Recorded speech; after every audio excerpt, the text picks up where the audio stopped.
მოგესალმებით მწარე პოდკასტი. დღეს ერთ უკვე დაწყებულ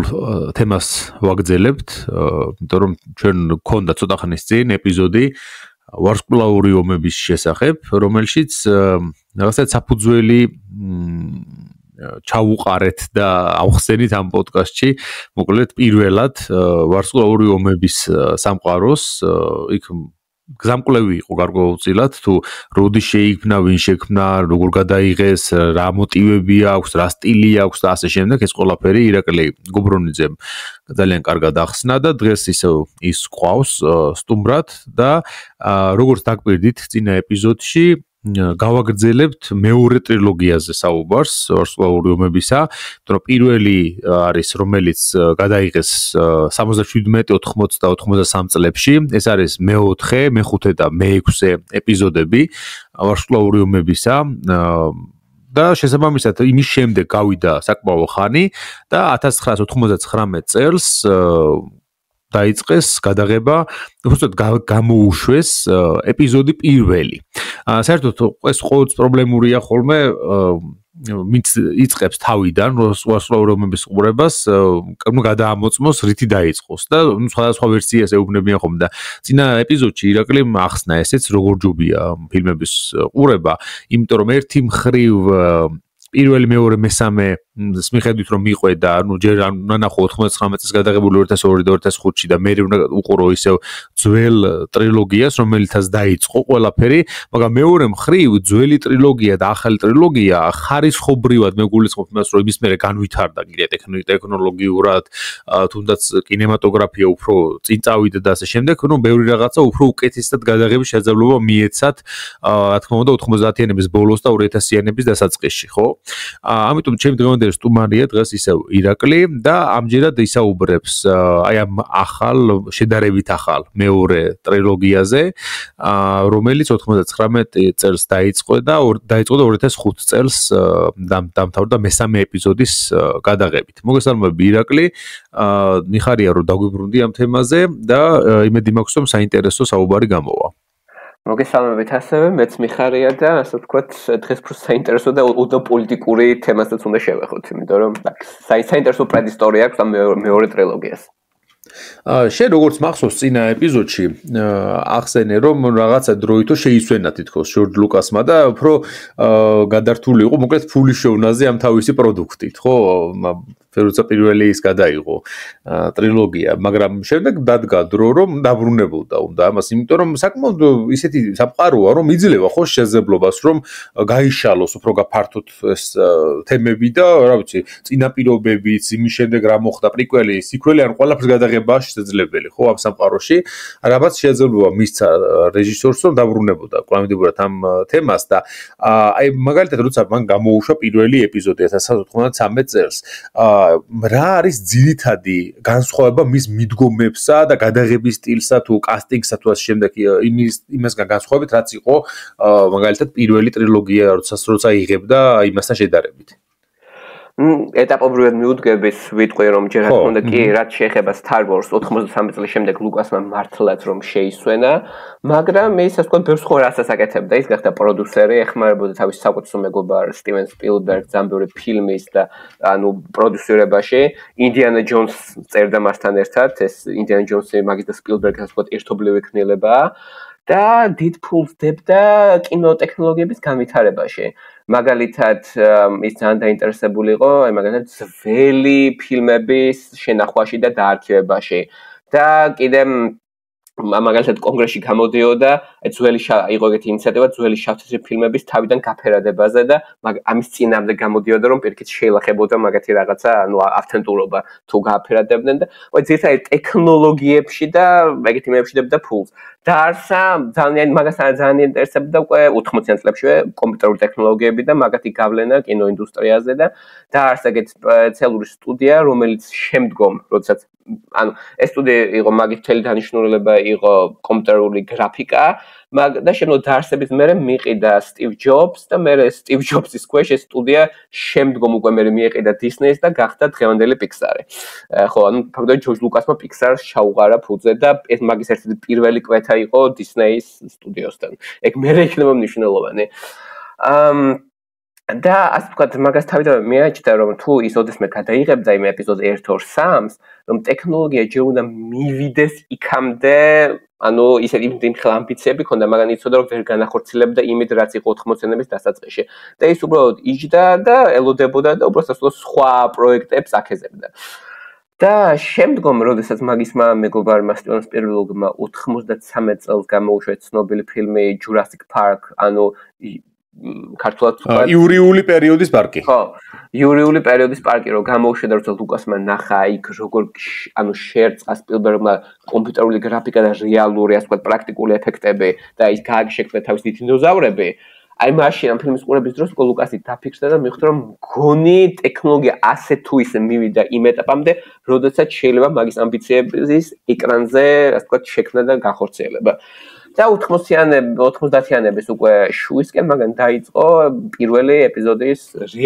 რეალურად დაიწყო მაგაზე ფიქრი. ისიც ვახსენოთ, რომ აი ამ 10 წლის განმავლობაში, 10 თუ 12 წლის განმავლობაში, რაც გამოვიდა 83-ში, ხო? ეპიზოდ მე-6-ე, მაშინ მესამე ფილმი, ანუ ჩვენ იმით რომ დავთვალოთ, ხო?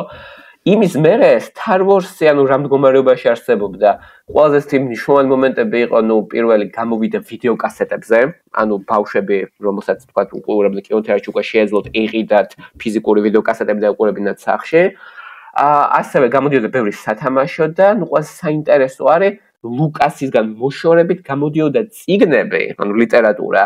რომელიც აგრძელებდა იმ ისტორიას, რომელიც დამთავრდა ჯედაის დაბრუნებაში, ანუ ეპიზოდ 6-ში სადაც დაბრუნდა, იმის მერე რაც ხდებოდა ლიტერატურული ხერხების უბრალოდ გააგრძელეს. თუმცა ის ნამდვილად ლუკას მაგაზე ფაქტური რანაირი გავლენა არ ქონდა, უბრალოდ ნებაც თავდროხ წიგნები გამოდიოდა, იმიტომ რომ იყო ასე ვთქვათ, თავარი შეფი. მაგრამ მაგასთან კრეატიული, ანუ გავლენა მაგაზე არ ქონდა. ბევრმა ავტორმა შეიტანა წვლილი, გამოდიოდა წიგნები, მერე გამოდიოდა კომიქსები, მერე ასე ვთქვათ, სასწრაფო რა საქმეს შექმნეს კომპიუტერული თამაში, რომელიც მიმდინარეობდა მე-5 და მე-6 ეპიზოდს შორის, ასე ვთქვათ, ინტერიკველი, რომელსაც ამ თამაშს კი თან დაურთეს წიგნები და კომიქსები და ეს პროექტი ისტორიას უკვე რაც ისტორიაც ქონდა, ცოტა ავრცელებდნენ. და მაგას ფანები ეძახდნენ expanded universe, ანუ გავრცელებული სამყარო, ან EU, ხო როგორ ვთქვათ, ევროკავშირის ინიციალებით, ხო? EU, რომელსაც ასე ვთქვათ, ზოგი ფანისთვის საერთოდ 90-იან წლებში განსაკუთრებით იყო გაცნობა Star Wars-თან. ანუ არამედ ფილმებით, არამედ წიგნებით და კომიქსებით. მაგრამ ლუკას სულ ამბობდა, რომ მე ძალიან მიყვარს წაქეზება სხვა, ანუ ხელოვნების, რომელიც ვთქვათ, იმ ერთობიან და ქმნიან ახალ რაღაცებს იმ სამყაროში, რომელიც მე შევქმენი, მაგრამ კატეგორიულად ვამბობ, რომ ეს ჩემი Star Wars-ი არაა. ანუ ძალიან მიხარია, რომ სხვები ქმნიან, მაგრამ ასე ვთქვათ, ეს არაა ჩემი სამყარო, მე ჩემი ისტორია მაქვს. და ის ზოგ ფანს ცოტა მაგას ნერვები ეშლებოდა სულ იმიტომ, რომ ვერ ათავსებდნენ, რომ ეს არ შეიძლება იყოს თქვა ერთი ისტორია. ეგ ცალკე ფანების გარჩევა. ხო, მაგრამ და ყველაზე საინტერესოა, როცა ეს EU, ანუ გავრცელებული სამყარო expanded universe იქნება, ლუკასი ხო თქვი გავლენა არ ქონდა. პატარაზე ქონდა გავლენა, ერთი დიდი წინაპირობა იყო. მომავალზე რამდენიც გინდა წერეთ, ანუ ლუკის ისტორიის გაგრძელება, რამდენიც გინდა ჯერ ეს აკეთეთ, უბრალოდ არაფერი არ შეიძლება დაწერილიყო თავის ეპიზოდ 4-მდე, ანუ საიდანაც ისტორია დაიწყო პირველი ფილმამდე, იმ მოვლენებზე არაფრის თქმა არ შეიძლება. ეგ იყო მაგის ტერიტორია და ეგ იყო ასე ვთქვათ, ჯერ მაგის შესაქმნელი. და მაგიტომაც ეგ იყო ასე ვთქვათ, ტაბუ ტერიტორია და მარტო ლუკასმა, როცა 90-იანებში გადაწყვიტა ანუ განევრცოს ისტორია, ანუ უკნიდან, რა ხდებოდა იქამდე, აი მარტო მაშინ უკვე შეიძლებოდა. და ანუ 95-ში მაგონდა დაიწყო მუშაობა და კასტინგისა და როდესაც ანუ შეუდგა წერას, ბევრი იდეა გამოსვა, რაც იდეები მაგ 70-იან წლებში ჰქონდა. და ფაქტობრივად კასტინგ როცა დაიწყო, ეგეთი ისტორია შეთხზა, რომ იმ მომენტში პიროვნება, რომელსაც ჩვენ ვიცნობთ როგორც Darth Vader-ს, მაშინ ის იქნება მარტო 10 წლის ბავშვი, თუ ჯერ მოსაზრებები იყო რომ იქნებოდა მოზარდი, მაგრამ პატარა 10 წლის ბავშვი, გვანახებდნენ ახალგაზრდა Obi-Wan-ს და კიდე რამენად უნდა მაგის თავი ლუკასის იდეა იყო ენახებინა თუ როგორ შეიქმნა galaktikuri იმპერია. და ეგ იყო ასე ვთქვათ ფუნდამენტი, სადაც უნდა დაწყებულიყო. მაგრამ ისე ვთქვათ ლუკას მაშინ სხვა ამბიციებიც აწუხებდა მაგ მომენტში, მაგას უნდა და მაგას ეგეთი მანტრა ქონდა რომ ანუ კინოს ასე ვთქვათ შექმნის დიდ აზრი არ აქვს, განსაკუთრებით Star Wars-ში, თუ არ შემოიტან რაღაცა ახალს და ისტორიისგან განსხვავებით მას უნდა კიდე შემოეღო ახალი ტექნოლოგიები. ანუ ეს ახალი ტრილოგია, როგორც პირველმა Star Wars-მა შეცვალა მთელი კინო, ანუ ლანდშაფტის შექმნა, როგორც ბლოკბასტერის სტანდარტი, თავიდან უნდა ლუკასეს გაეკეთებინა, თან 97-ში როცა კიდე შექმნის პროცესში იყო ჯეიმს კამერონმა თავის ტიტანიკი გამოუშვა და მაგნაც ცოტა შეცვალა ბლოკბასტერული, იმიტომ ამ იმან თქვა შეერთა რომანტიკული ისტორია და დიდი კატასტროფა ბლოკბასტერი და ლუკას როგორც რაღაცა ინტერვიუში პირდება რომ იგრძნობა რომ ოდნავ შეშურდა თან ეს პირველი 2 მილიარდიანი ფილმი და თქვა ასე შემდეგ. ხო ტექნოლოგიის მხრივ ლუკას უნდა მართლა ეს როგორც სპილბერგმა გააკეთა შეედგა კომპიუტერული ტექნოლოგიები და ეს პრაქტიკული ეფექტები, ანუ ის რაც არის მართლა კამერის წინ და ის რაც მე უნდა შეექმნათ ციფრულად. და მაშინ ისტორიაში მაგას შემოიტანა ეგეთი პერსონაჟი, სახელად ჯარ ჯარ ბინქსი, რომელიც არის ეს სასაცილო, მომულფილმო გრძელყურება პერსონაჟი, რომელიც უნდა ყოფილიყო თავიდან ბოლომდე გაკეთებული ციფრულად. და მაგას უნდა თქვა რევოლუცია მოახდინა კინოინდუსტრიაში. მე რა გავლენაც ქონდა ჯარ ჯარ ბინგს ეს ცალკე ისტორია. და კასტინგი მაგან დაწერა სცენარი, შეკრება გუნდი. ტრადიციულად მე 20th Century Fox-თან მუშაობდა და ასე დაიქირავა, ანუ ობივანის როლზე დაიქირავა ევან მაკგრეგორი, მაშინ ასე თქვა ახალი შოტლანდელი მსახიობი, რომელიც იყო Transpointing იყო ეგეთი ფილმი ალბათ ბერსმენიად ნარკომანიაზე და ნარკომანებზე და ევან მაკგრეგორი შოტლანდიიდან ირლანდიელი მსახიობი ლაამ ნისანი ახალი პერსონაჟი შექმნა კვაიგონ ჯინი ობივანის მასწავლებელი რომელსაც თქვა სანამ მომავალი დარტყმების მასწავლებელი ობივანი იქნებოდა ლუკასმა ესე შეცვალა რომ ჯერ ყავდა ობივანის მასწავლებელი უფრო ასე ვთქვათ გამოცდილი უფრო ოდნავ მოხუცი მასწავლებელი ახალგაზრდა ენეკინზე 8 წლის ბავშვზე 10 საათში რუის 8 წელი დიდი კასტინგი იყო და დაიქირავეს ესეთი პატარა ბიჭუნა ჯეიკ ლოიდი რომელიც მაშინ მაგის ყველაზე დიდი როლი იყო შვარცენეგერის ფილმი რობა ჯინგლ ოლ ზ ვეი როდესაც ტელეფილმი შვარცენეგერი მამა რომელიც ცდილობს თავისი შვილისთვის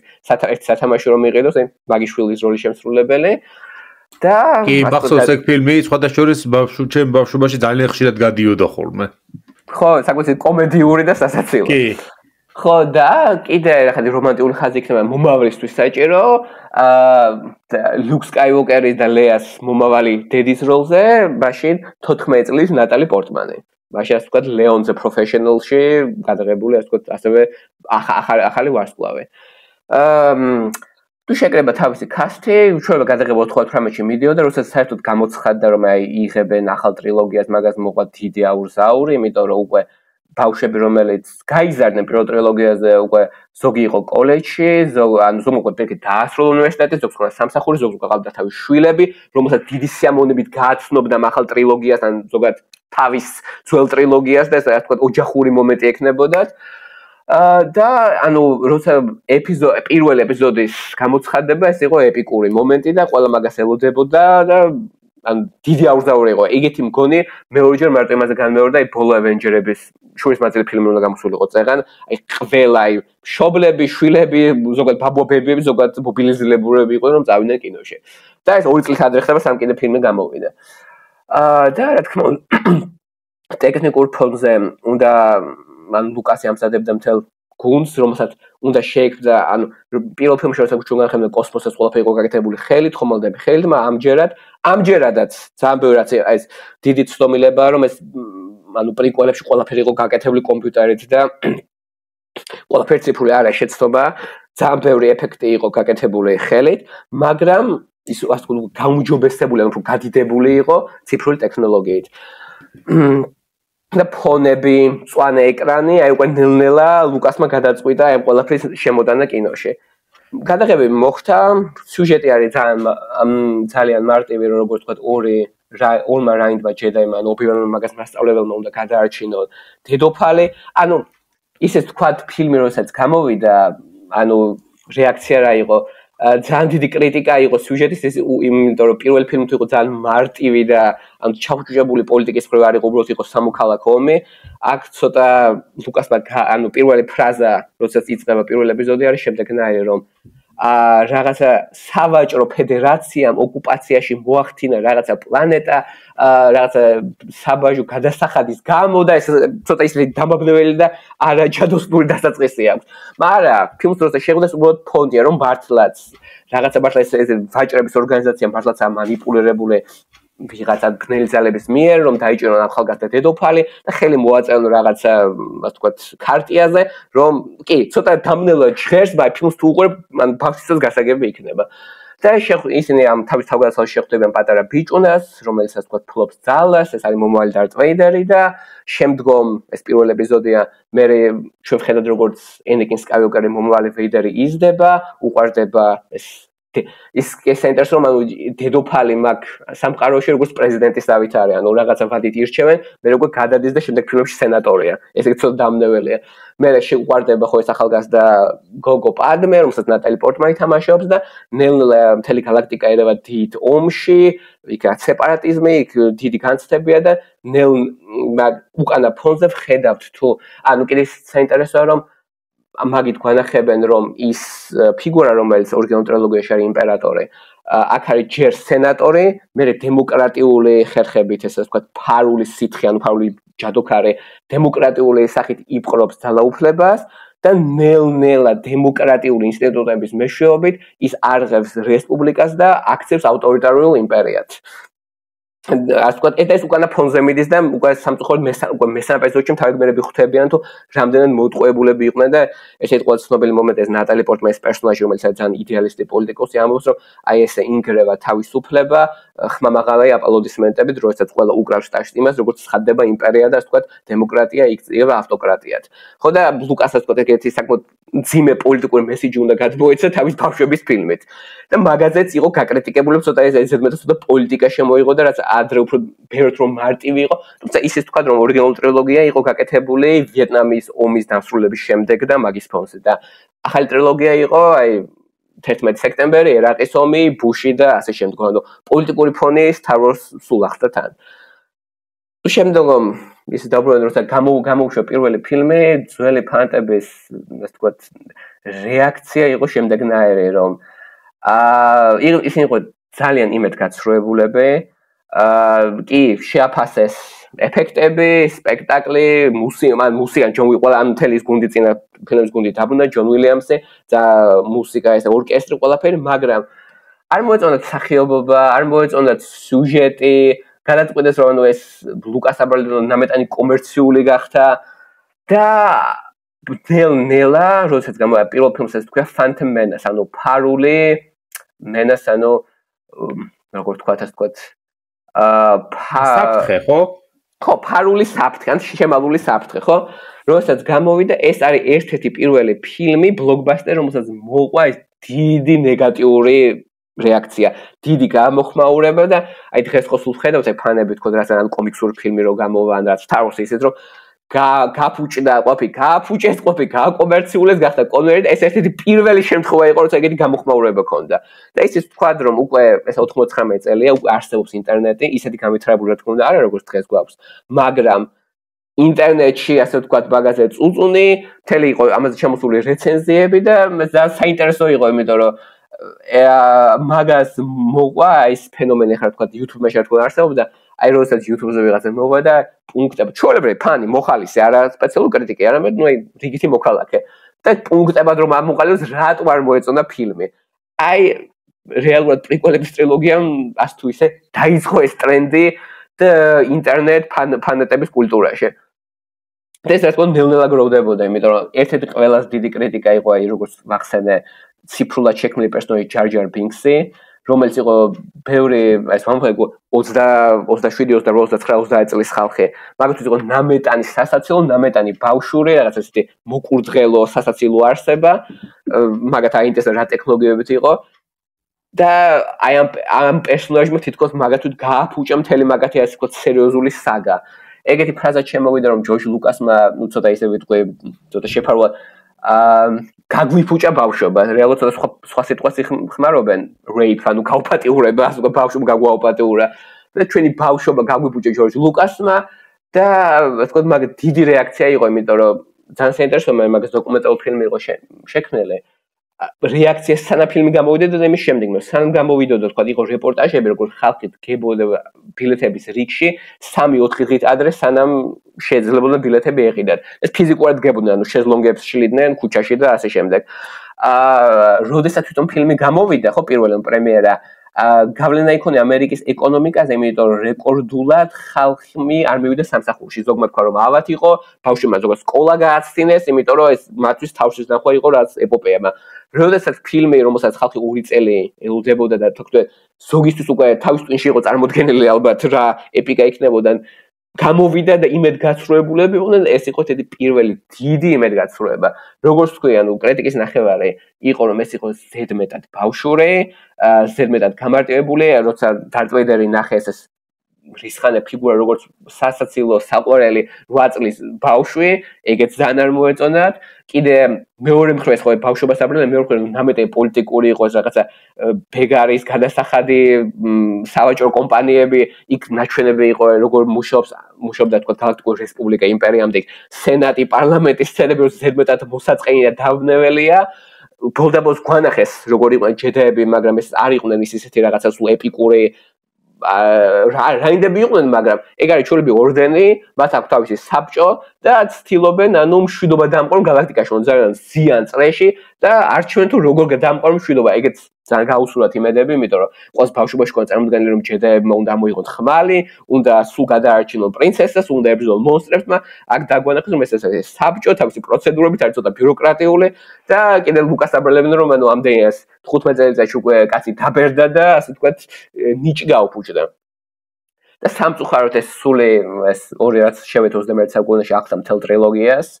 რაც მეორე გამოვიდა უკვე ჩვენ ხედავთ ენეკინს უკვე სხვა მსახიობი თამაშობს კანდელი ჰაიდენ კრისტენსენი, მაგასაც ძალიან ბევრი ასე ვთქვათ აგინეს და იწუწუნეს, იმიტომ რომ მაგის მსახიობას დიათ არ მოეწონათ. მაგის კიდე აბრალებენ ლუკას რომ ვერ გაშალა ის რომანტიკული ხაზი, ის დრამატული ხაზი რომ ანუ ლუკი და ლეას მშობლების ასე ვთქვათ ტრაგიკული სიყვარული ნამეტანი მელოდრამას გავდა. ანუ მეორე ეპიზოდით საკმაოდ ვთქვათ ცივად იყო მიღებული და მესამე რომ გამოვიდა ასე თუ ისე მოიწონეს რომ მაინც თლიანად ტრილოგიის ანუ შეფასება იყო ნეგატიური. პარალელურადაც გამოდიოდა ჩვენ წინა ეპიზოდებიდან ბეჭდების ბრძანებელი და აღიარეს რომ აი ეს ტრილოგია, ეს ახალი ტრილოგია, ეს ახალი ეპიკა იქნება აი ამ თაობის Star Wars-ი და არა აი ეს სამი არარაობა, რომელმაც წინა Star Wars-ის ასე ვთქვათ მთელი ანუ სახე გააფუჭა და მთლიანად ჩაშალა ისტორია. ასევე გამოდიოდა აი პირველი Spider-Man-ის ფილმები, გამოდიოდა ეს Matrix-ის ფილმები და ასე ვთქვათ ამან ცოტა დაჩრდილა იმ Star Wars-ის ეპიკური დაბრუნება, რომელიც უნდა ყოფილიყო. და როგორც ესე სამწუხაროდ ლუკასაც აგოცებოდა დეპრესიაში ჩავარდა თქვა რომ ასე არ მოელოდებოდა ეგეც გამოხმაურებას და სამწუხაროდ ახალი ტრილოგიის ასე ვთქვათ ეს დაბრუნება პირველი კალღა იყო ის რომ შეხვდნენ ძალიან ცივად და ეს იყო ერთ-ერთი პირველი ბლოკბასტერული კინოს მოწამვლის და ჩაშლის ასე ვთქვათ დიდი მაგალითი. იცი რა არის საინტერესო, დრო რო გავიდა, ნუ პირველი ეფექტი გასაგებია, მაგრამ დრო რო გავიდა, როგორ შეფასდა ეს ფილმები შემდეგ, იმიტომ რომ ამას ძალიან დიდი განსხვავებას იძლევა ხოლმე ზოგჯერ, ხო, თავიდან რომ გამოვა ფილმი შეიძლება ძალიან უარყოფითად შეაფასო და მე დროთა განმავლობაში დააფასონ მე, რომ კარგი იყო თურმე. ხო, აი აი ამ ტრილოგიის ისტორიაში ძალიან საინტერესო, მართლაც ესე მოხდა, იმიტომ რომ სულ მნიშვნელოვანია რა დროს გამოვიდა. როგორც თქვით, მაგ დროს სხვა ცნობილი ტრილოგიები გამოდიოდა, ასე ვთქვათ, ხალხს თავისი წარმოდგენა ჰქონდა თუ როგორ არა კიდე ზოგადად ეს ვთქვათ, რომ თვითონ ჯორჯ ლუკასზე გაფუჭდა შეხედულება, იმიტომ იქამდე აი როგორც ხო გვაქვს ჩვენ სიმბოლოს შემქმნელები, აი გინც ტოლკიენი, გინც აი iPhone-ების შემქმნელი ხო სტივ ჯობსი არ ისინი არიან სიმბოლოები და ჯორჯ ლუკასი მართლაც სიმბოლოთი იყო რომ კაცი რომელმაც შექმნა იმპერია, რომელმაც შექმნა ჯადოსნური სამყარო, არის ფაქტურად აი თანამედროვე მითების შემქმნელი და ასე შემდეგ და მართლაც რაღაცა პედესტალზე ასე ვთქვათ ყავდა ეს აყვანილი როგორც რაღაცა ღმერთი შემქმნელი. და მაგის მერე ნუ აი როგორ შეიცვალა მაგის წარმოდგენა რომ მაგას აბრალებდნენ რომ ის ძალიან გადავარდა ასე ვთქვათ კაპიტალიზმ კომერციალიზმში გაიყიდა ყველაფერს აკეთებდა მარტო მაგით რომ მეტი სათამაშო გაყიდოს, მაისიც გავითვალისწინებთ სათამაშოების გაყიდვა პირველ Star Wars-საც ახლდა თან, რაც ასაკი ემატებოდა მით უფრო დაიჯერა თავისივე ლეგენდა და თავის ეგოს ნამეტანი გადაყვა, ადრე თუ ყავდა ხალხი რომელიც ურჩევდა, ეუბნებოდა არა, უგრძელობდა რაღაცებს, ეხა პირიქით რას უნდა იმას აკეთებდა და მაგიტომა ანუ აღარავინ არ აკონტროლებდა. და ასე ვთქვათ, ადრე თუ მაგის ისტორია იყო ეპიკური, ეხლა რაღაცა ასე ვთქვათ ფასი გავიდა. თუნდაც როცა ლუკას შეეკითხენ, ნუ რა იყო მაგის რეაქცია მაგ ყველაფერზე, მაგათ თქვა რომ მე დიას არ შევიცვალე, როგორც ანუ არ აქვს მნიშვნელობა ასაკს. მე ვქნი ფილმებს ოჯახისთვის, ან ზოგადად პატარა ბავშვებისთვის 12-13 როგორც ადრე ამბობდა და შეიძლება და კიდე იქამდე იყო სანამ გამოუშვა ახალი ტრილოგია, პატარა ტესტი გააკეთა. თავიდან აი 89-ში გამოვიდა პირველი ეპიზოდი, 97-ში თავიდან კინოთეატრებში გაუშვა პირველი ტრილოგია, მაგრამ პატარას რომ გატესტოს ახალი ტექნოლოგიები, რომელიც უნდა გამოიყენებინ და რაღაცა მომენტები ამ 70-იან და 80-იან წლების ფილმებში ცოტა შეცვალა ამ ბრჭყალებში გაუმჯობესა ციფრული ტექნოლოგიები, თქვა რა ის ეფექტი მომენტები რა თქვა ბოლომდე ვერ იყო დასრულებული, იმიტომ რომ ტექნოლოგია ზღუდავდა, მაგრამ დამატა ციფრული ტექნოლოგია, მაგალითად ნუ ერთი სცენა იყო Han Solo, Harrison Ford-ის პერსონაჟი წეს უნდა დალაპარაკებოდა ეგეთი პერსონაჟი ჯაბა ჰატი, რომელიც ეგეთი განგსტერი, დიდი ჭიაყელაა, მაგ ჭიაყელას შექმნა შეუძლებელი იყო, მაგიტომაც ლუკასმა ამოიღო ეს ძველი ამოჭრილი სცენა და ციფრული ტექნოლოგიით ჩაამატა ეგ პერსონაჟი. ეგ ძალიან ბევრი ფანს არ მოეწონა, იმიტომ რომ გაახსენე რომ შენ არ ამბობდი რომ არ შეიძლებაო აი შავთრეთი ფილმების შეღებო, ამიტომ ავთენტურობა ილახებო, მაგრამ ეს ანუ ელემენტური ლიცემერობაა რომ შენ აიღე შენივე ფილმი, რომელიც უკვე ისტორიულადაა მიჩნეული და ჩაამატე ახალი რაღაცები, ანუ შეცვალე და ამით ავთენტურობა არ შეელახე. თან ძალიან საინტერესო რაღაცა ლუკასი აცხადდა რომ აი ეს შეცვლილი ვერსიები არის ჭეშმარიტი ვერსია, რომელიც იქნება სულ გავრცელებული, თქვა ვიდეო კასეტებზე, DVD დისკებზე ერთადერთი გამოუშვა ორიგინალური ვერსიები, რომელიღაცა DVD დისკზე, მაგრამ ის არ იყო ანუ უცუდ ხარისხში. ანუ ეს თქვენი ბოლო შანსია რომ ეკონდა და მე სულ ანუ რაც ანუ ცირკულირებაში რაც იქნება ვერსიები, ეგ იქნება შეცვლილი. ანუ ხო, ეგ ცოტა ლიცემერობის მომენტი მეც ვეთანხმები ფანებს არის. იმის და მიუხედავად რომ მე პირადად შეცვლილი ვერსიები მაქვს ნახე პირველი, იმიტომ რომ ეს არის რაცა, თქვა ეხლა თქვა ნუ თუ შევალ თქვა ინტერნეტში, თქვა Disney Plus-ზე, ან Netflix-ზე, და ხელმისაწვდომი ეს ვერსიებია ზუსტად. და აი ამან კომერციალიზმმა სათამაშოებმა მაგის პირველად გადახრა ციფრულ ტექნოლოგიებზე შელახა ლუკასის იმიჯი და ძალიან საინტერესო ფაქტია, ძალიან ბევრი მაშინ ადარებდა პიტერ ჯექსონს, რახან გამოდიოდა ბეჭდების ბრძანებელი, იქ ყველაფერი ძალიან ბევრი ხელით იყო გაკეთებული და აი ჭეშმარიტი რეითა ცოტა ვიზუალურად განვლილი, ეს თქვა დაბალი წვერიანი კაცია. და რომ აი ჭეშმარიტი ხელოვანი, არ არის დამოკიდებული მწვანე ეკრანზე და ასე შემდეგ. ირონიულად ჩვენ ხობიტს ვარჩევდათ, როდესაც ჯექსონმა შექმნა ხობიტი, ისევ შეიცვალა და იგივე კრიტიკა ქონდა, რაც მაშინ ქონდა ლუკას, რომ აი პირე გადაერთო ანუ ციფრულ ტექნოლოგიებს და ასე შემდეგ და ერთი ციკლურად მის, ასე ვთქვათ, რომ ერთ დღეს აი როგორც აი ბეტმენში რომ ამბობენ, რომ ანუ ჯერ ხარ გმირი და მე ანუ შევა მოგუტე როგორც გმირი, ან იცხოვრო იქამდე სამ შეხები ბოროტო მოქმედი. რეჟისორებთანაც ეგრეა, რომ დღეს გმირი ხვალ უკვე ბოროტო მოქმედი. ხო და ფაქტიურად ანუ 21 საუკუნის დასაწყისში ლუკას ძირითადად წევლიდნენ. კიდე იმასაც დაემატა მე იმან და სპილბერგმა კიდე ერთი ინდიანა ჯონსი გადაიღეს, ეს Crystal Skull, რომელსაც მე ასეთი ხალხს არ მოეწონა და ბროლის თავის ქალა, ხო? ხო, ბროლის თავის ქალა. ეს მას სპილბერგს ძირითადად აფიარს, ძირითადად ასე ვთქვათ, ეს ლუკასის ბრალია ისევ. არის კი რაღაც როდესაც ის ცვლიდა იმებს, ძირითადად სცენებში ხوامატებდა რაღაც ციფრული ტექნოლოგიებით. ერთი სცენა საერთოდ შეცვალა, ერთი მომენტია. ეგ სისულელია ეს, ყველაზე ნაკლებად მომწონს ეგ ინდიანა ჯონსის ფილმებში, ეგ ბროლის თავის ქალა. აი, ეხლა რომ გამოვიდა არა ლუკასის იმაზე უფრო მეტად? ეხლა ის ბოლო არ მინახავს სხვადასხვის. ოკეი. ხო, მაგრამ ნუ ესაც დაემატა იმას და კიდე იყო ისა რომ ანუ როცა შეცვალა ერთის თავში, ეს პირველ თავში ერთი სცენა საერთოდ შეცვალა Harrison Ford-ის პერსონაჟი ჩდება ერთ ბარში, მაგასაც თავზე დაადგება ეგეთი პატარა ბანდიტის სახელად გრიდო და პატარა ძალიან ვესტერნული სცენა ორიგინალში Han Solo-ის პერსონაჟი მას პირდაპირ ესწრის, ლუკასმა მე ცოტა ესე ციფრულად ცოტა ესე შეცვალა რომ ორივე ერთდროულად ისწრიან, ასე ვთქვათ, უფრო Han Solo უფრო მე პოზიტიურად უფრო განიხილებოდეს და მაგის შემდეგ ეს ყოველდღე ეს სიმბოლო გახდა მთელი ამ ლუკასის წევრის სცენა და ეგეთი ლოზუნგი შექმნა Han shot first, ანუ არა, Hanმა პირველი გაისროლა და ეს იქამდე მივიდა ეს ზუსტად ინდიანა ჯონსის გადაღების მოედანზე, ლუკას მაიკა ეცვა, სადაც ეწერა Han shot first, აი თითქოს აი ფანებს შეუთვალა ეს ვთქვათ ირონიით, რომ აი ბესბის მე თქვენი, ანუ ეს ჩემი ვერსია. და ეს Han shot first, ვთქვათ სიმბოლო გახდა, რომ თუ რამდენად ლუკასი ცვლის თავის ფილმებს, რომ ანუ ჯობია წავიდეს პენსიაზე, თავს ის ჩაბორო იმის სხვას და ასე ვთქვათ მაგის პერიოდი გავიდა და აი ამ მომენტში თაობა უკვე იცვლება, ზუსტად უკვე ჩემი თაობა მოდის, რომ ვინც ეს ფილმი ნახა პირველად და არ ქონდა მთელი ეს კონტექსტი, მამაში ჩვენ კიდე ბავშვები ვიყავით და რაღაც ხრივ ეს ახალი თაობა იყო ის აუდიტორია, ვისთვისაც ლუკასი ამჯერად იღებდა ფილმებს. არა იმ ხალხისთვის, რომელიც თქვა გაიზარდა პირველ ტრილოგიას, ამას ახალი თაობა და საინტერესოა, რაც დამთავრდა პირველ ტრილოგიას ეს ხაზი 2005-ში, ძირითადად იმ YouTube-ით შეიქმნა მეყოფი, იმის მერე წამოვიდა და ყველაზე პოპულარული იყო, რაც წამოვიდა და YouTube-ზე ეს კინოკრიტიკოსები, პოდკასტერები, ყველა ეს მოყვარული ხალხი მის თავის აზრს გამოხატავს პოპულარიზმზე და კინოზე. ერთ-ერთი ყველაზე ცხელი თემა იყო ჯორჯ ლუკასი და მაგის პრიკველები. და თუ რამდენად ცუდია, თუ რამდენად ეს კინოს დასასრული და თუ რა არ უნდა გააკეთო, როცა აკეთებენ გაგრძელებას, ანუ ამ პრიკველს. და ყველა ერთი ძალიან სენსო არქია Red Letter Media. დიდი ფანი ვარ, მაგრამ აი ამ კონკრეტულად მაგ ვიდეოზე არ ვეთანხმები, მაგრამ ერთ-ერთმა მაგასმა წევრმა შექმნა მგონი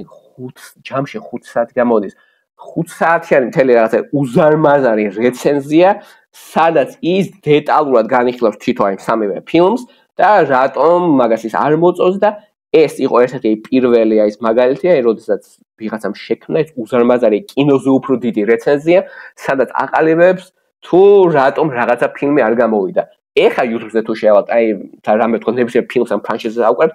ამ ვიდეო ესეებს, ნუ მიაქვს იქეურობა სულ დღეში მგონი 10 გამოდის, ნაირ-ნაირი ხალხისგან მილიონი ნახვა აქვს, მაგრამ აი ეს არქი Red Letter Media-თან, ოსენდერსო ის პერსონაჟი შექმნა მაგ არქის იმან, ეს მოხუცი კაცის სახელად მისტერ პლინკეტი, ანუ პენსიონერი, რომელსაც ჯუჯღუნებს ფილმებზე. და აი ამ პერსონაჟის სპირით ლაპარაკობს თუ რატომ არის ეს ფილმები ცუდი და ფანატებში ეს ადრინდელი YouTube-ი ეს არის 2008-2009, მაშინ ეს არ იყო ეს მიღებული. და ეს ვარსკვლავური ომების ფანების ეს უფრო მოხუცი თაობის ესე თქვა წრეებში გავრცელდა და ყველა იქიდან იმ რეცენზიებიდან იმებოდა ფრაზებს, მე რომ გამოდიოდნენ სამ შეადარა, მე რომ გამოდიოდნენ რეცენზიები ზოგი პირიქით copy-paste-ით იქიდან იღებდნენ მოსაზრებებს და იქამდე მივიდა რომ მაგალითად თავისუფ ბევრი ფანი ყავს celebrity-ებშიც, აი მსახიობის Simon Pegg ბრიტანელი ეს კომიკოსია ბერფუმშია ეხა იმანას ხო რაც ინტერვიუში თქვა რომ იმანასაც აქვს ნანახი ეგ რეცენზიები და ის ეთანხმება რომ მართლაც ლუკასმა თქვა თავისი ბავშვისავით მოკლა.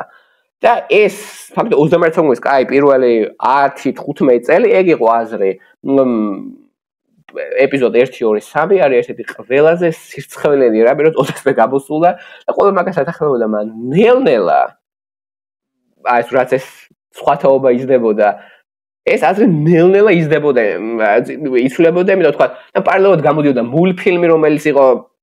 The Clone Wars, ანუ კლონების ომი, რომელიც პარალელურად ხდება იმავე პერიოდში და აი თქვა ბავშვები მზადდებოდნენ, რომ ასე თქვა ეგ ფილმების აზრი მომავალში შეეცვალა, მაგრამ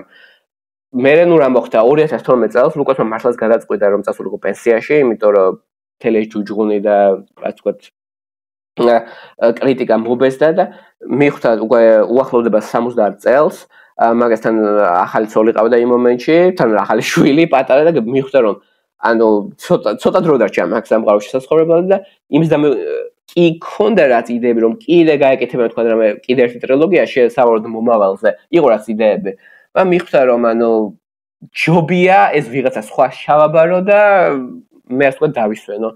და 2012 წელს გამოცხადდა რომ მის მიყიდის თავის მთელ კომპანიას Disney Studios სიმბოლურ ფასად $4 მილიარდ. და ეხლა წამოვიდა სიმბოლურად ხო 4 მილიარდი ხო ტელეკონება, მაგრამ ბევრი ექსპერტი ამბობს რომ არა, თავში ბევრს რომ მეტი ღირდა და 4 მილიარდი მართლა სიმბოლური ფასია იმისთვის რაც მოხდა, და ისიც რაც 4 მილიარდი რაც გადაუხადეს კონკრეტებაში გადადო ყველაფერი, იმიტომ რომ ლუკასის მილიარდერი არ ჭირდებოდა. ხო და მიყიდა Disney-ს და ატყდა ზეიმი, ისევ და ისე უკვე ფანატები 30-40 წლის ასე ვთქვათ ბიძიები, რომელსაც ძალიან ენატრებოდა ძველი Star Wars-ს და ეს ბავშვური ის არ უნდათ. და ეგრევე გამოცხადდა რომ Disney შექმნიდა ახალ ეპიზოდებს, ქრონოლოგიურად მე-7 და მე-9, მე-9, ეგ იყო გეგმა და იყო დიდი ზეიმი. და ასე ვთქვათ შემდეგომი ეტაპი იწყება, რამეს დამატება ხო არ გვინდა სანამ გადავალთ შემდეგ ეტაპზე. ხო, რაღაც საინტერესო ვთვალიერებდი ფაქტებს აი მეორე ტრილოგიის და პრინციპში პირველის შესახებაც და რამდენიმე საინტერესო დეტალი არის, რომელიც შეგვიძლია ვახსენოთ, მათ შორის სპილბერგი ახსენე შენ, რომელთანაც ჯორჯ ლუკასს ძალიან ახლო ურთიერთობა ჰქონდა და ფაქტობრივად ერთად მუშაობდნენ. მისი ფილმი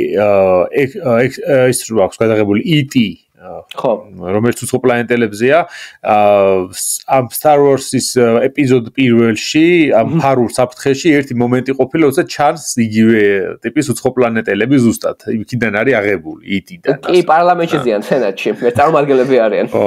ანუ რაღაცნაირად ეს არის რა ქვია ისტერეგია რა მისი ხო ეგ ლუკასის პასუხი იყო იმაზე იმიტომ თვითონ ითიში ჰელოუინის სცენაში ერთი ბავშვია გადაცმული იოდად მოკლედ ერთმანეთის ფილმები დააფასეს რაღაცნაირად ამით და ასევე კიდე ჯაბაზე იყო საუბარი რომ ჯაბას მარტო ეს გაკეთებაო $500,000 დამჯდარა თუნდაც ყველაზე ძვირი ის ყოფილა დეკორაცია მოკლედ რო ვთქვათ რა ხო და აი მაგიტომაც რო ვთქვი მე ციფრული ჯაბა რო ჩაისვა ეს ცნობილი დაწუნება იყო რომ აი ეგა ჭეშმარიტი ხელოვნება და კინო აი ამ ხელაკი თოჯინა ამდენ ხალხი აკონტროლებს და აი გაჭეშმარიტი კინო და ეს ციფრულად მუსიკის ჩასმა მაგის გაუფასებულება იყო ეგ ცნობილი არგუმენტი იყო მაშინ ხო ასეთი ფაქტიც იყო რომ იმპერატორი უნდა ყოფილიყო თავიდან დაგეგმილიყო ქალი უნდა ყოფილიყო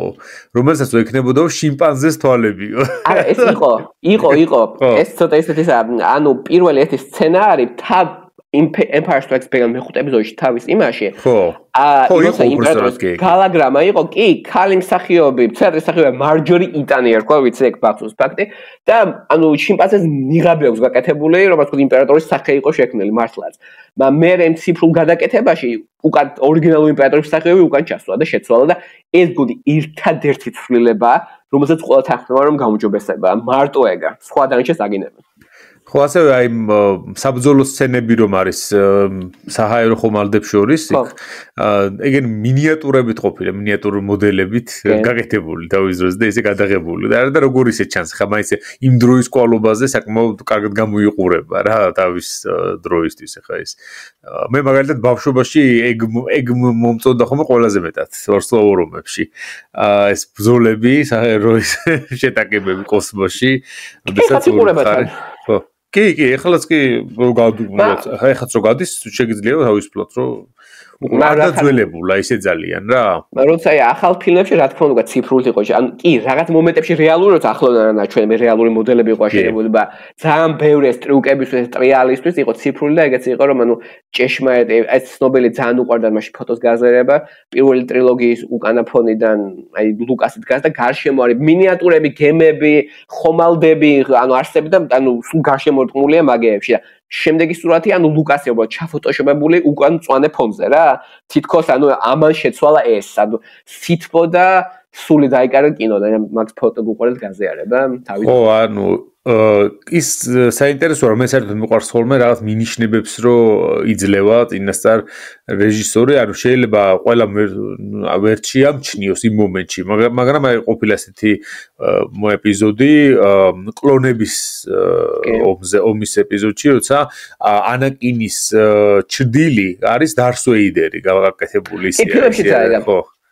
ხო და კარგი მომენტია, თუნდაც შორის ეს მომწონს ძალიან. ადრე მახსოვს ერთ-ერთი კარგი ნახატი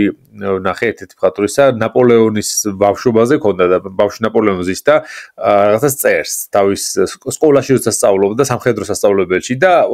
ღამია სანთელი უდგას და ფონად არის ნაპოლეონი თავის ცნობილი ქუდით. უკვე იმპერატორია. მოტივია ზოგადად.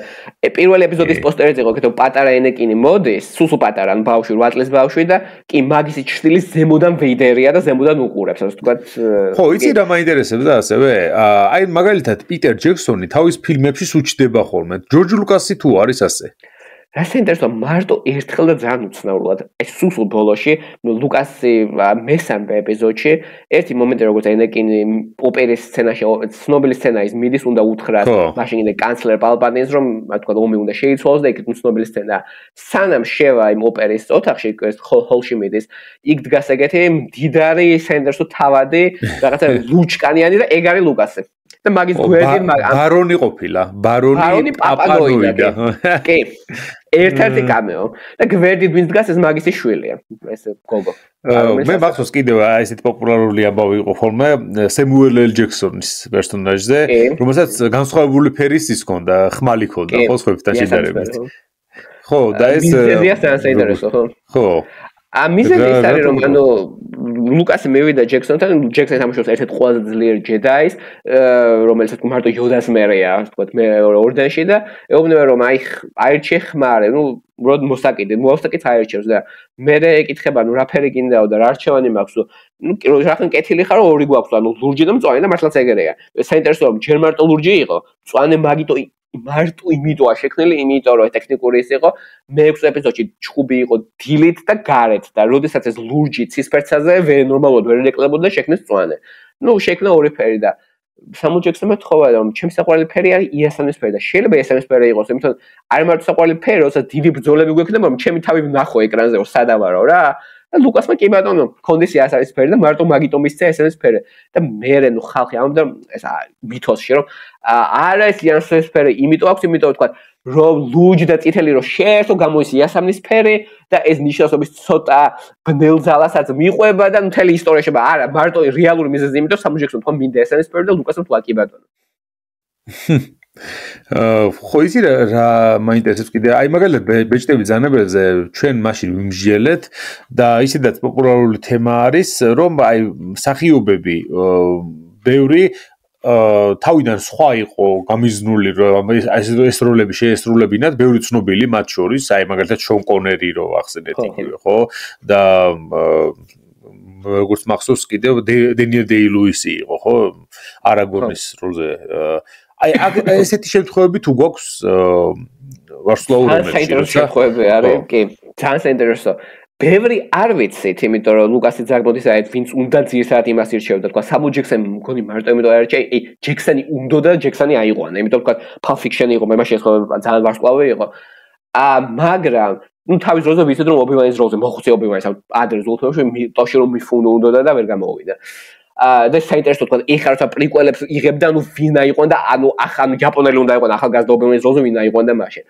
საინტერესო ფაქტი არის რომ როდესაც მის ქმნიდა პირველ ფილმს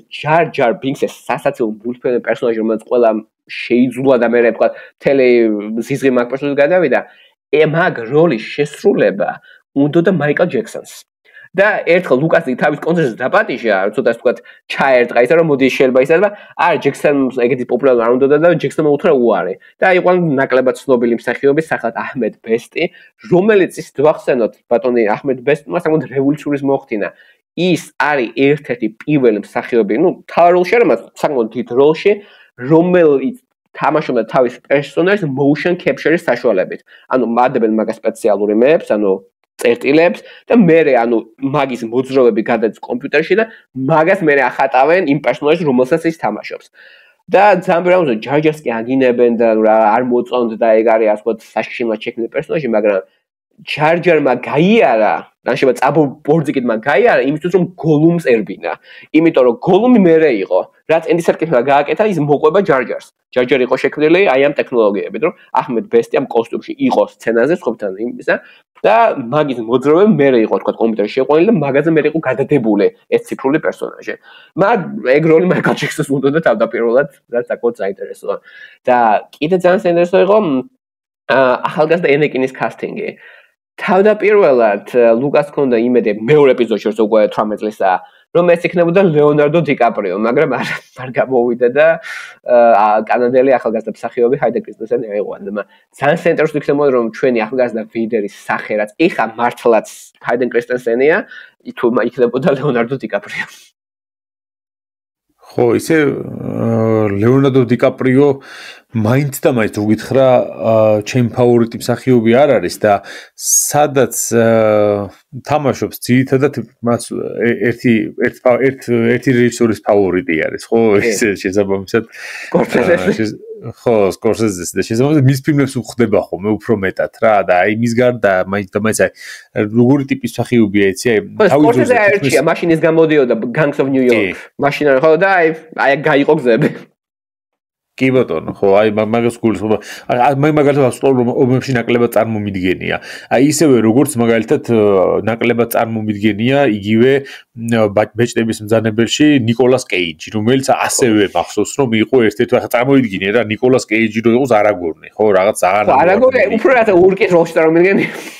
არა ნუ ეხა ორკის როლში მაგის მოცდენა ცოტა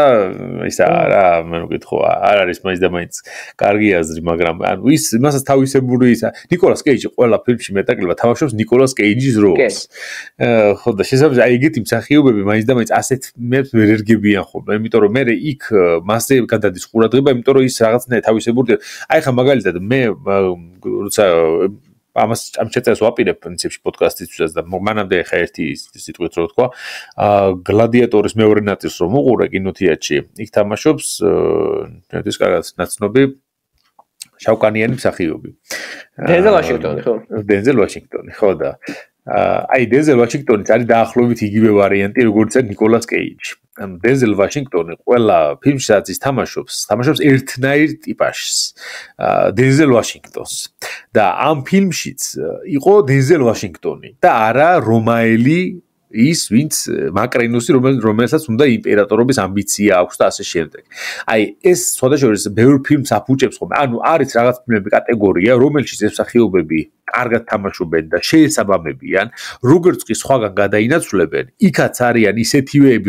როგორებიც შეესაბამება იმ ფილმებში არიან და შესაბამისად ვეღარ იმ ფილმში ამოვარდნილია ხოლმე რა, უკვე აღარ შეესაბამება იქაურობას და აფუჭებენ მე მთლიანობაში უკვე და ეს უკვე რეჟისორმა უნდა გაითვალისწინოს, ეს ნიშნავს რომ რეჟისორს არ ქონდა კარგი კასტინგი. ანუ თვითონ რეჟისორის ბრალია, რა თქმა უნდა, ის რომ ვერ შეარჩია ისე როგორც საჭირო იყო, ხო, მსახიობები. ეხა იგივე ხოაკინ ფენიქსი. კარგი მსახიობი არის, ხო, ძალიან მაგრამ ეხა ნაპოლეონში მაგალითად ძალიან ცუდი იყო.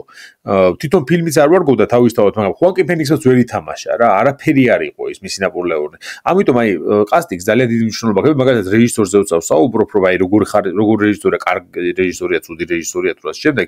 ერთ-ერთი მთავარი მომენტი, რასაც ვაქცევ ხოლმე ყურადღებას არის როგორ არჩევს მსახიობებს. იმიტომ რომ ძალიან ბევრ რამეს წყვეტს ის მსახიობები, ვინც მერე უნდა ითამაშონ. ეხა ბეჭდების ზანებს მაგალითად იდეალური კასტი ყავდა თითქმის რა.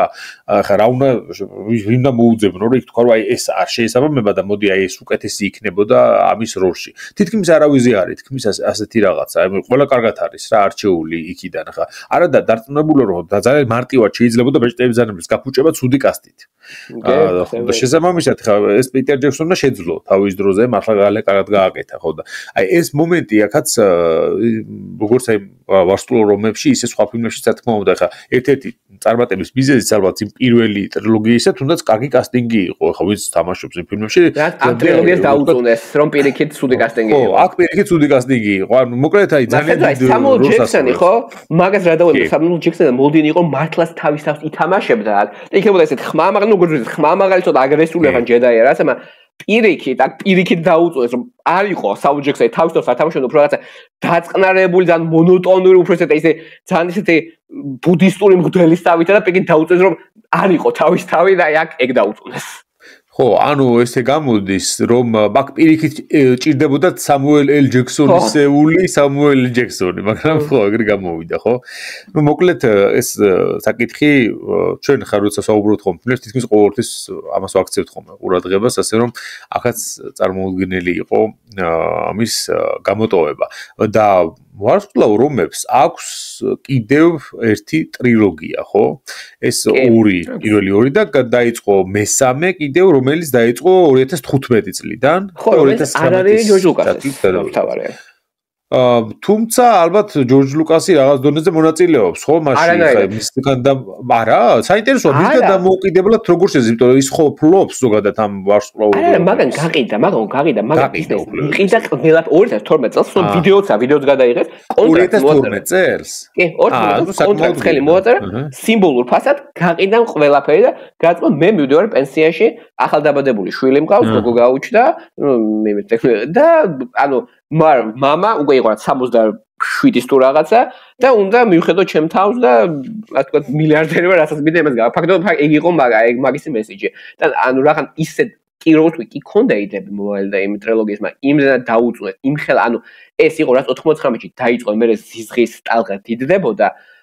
რაც ეს დაიწყო და მაგის აი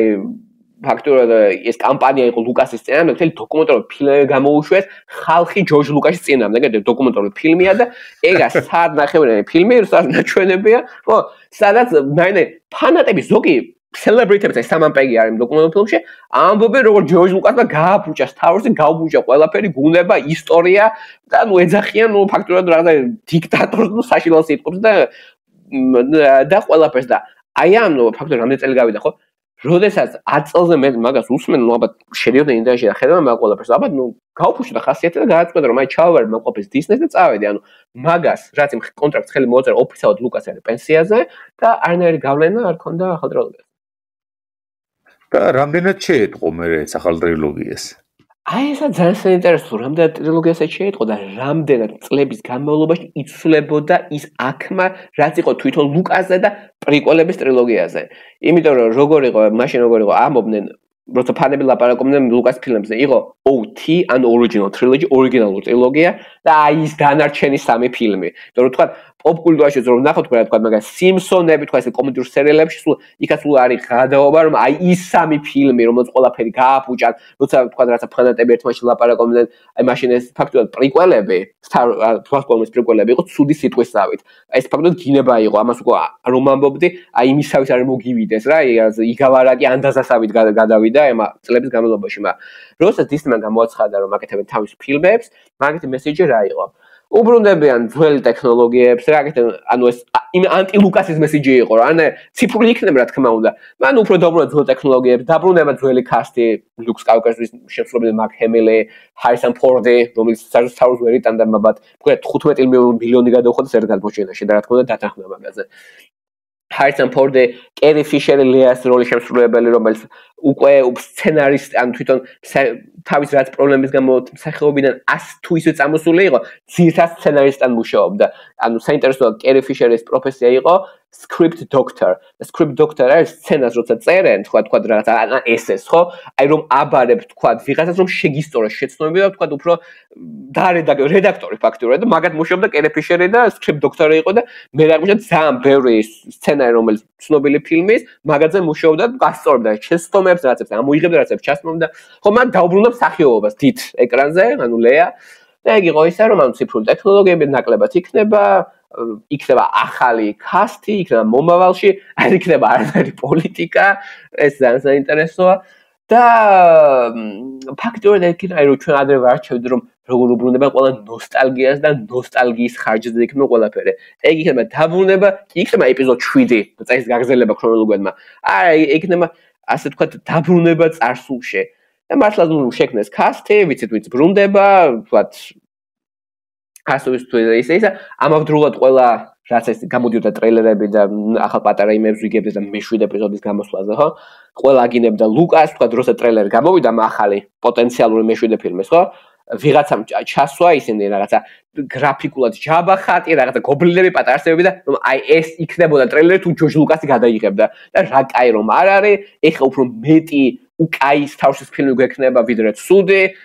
იმედია ესე ყოფილი არის მოდა და გამოვიდა მართლაც ნუ აი არ ვიცი რამდენად ვილაპარაკოთ ამ ახალ ფილმებზე, იმიტომ რომ ძალიან საინტერესო იყო, როცა გამოვიდა პირველი მახსოვს ყველა მოიწონა. ძალიან კი იყო და საინტერესოა სიუჟეტური სტრუქტურა ეს იყო რეჟისორი იყო ჯეჯე აბრამს, რომელიც იქამდე Star Trek-ის რიმეიკი გააკეთა და როდესაც გამოვიდა ეს მე-7 ფილმი, ხო? სტრუქტურის მხრივ ეს იყო ფაქტობრივად copy-paste ლუკასის სულ პირველი ფილმის New Hope, ანუ ახალი იმედის.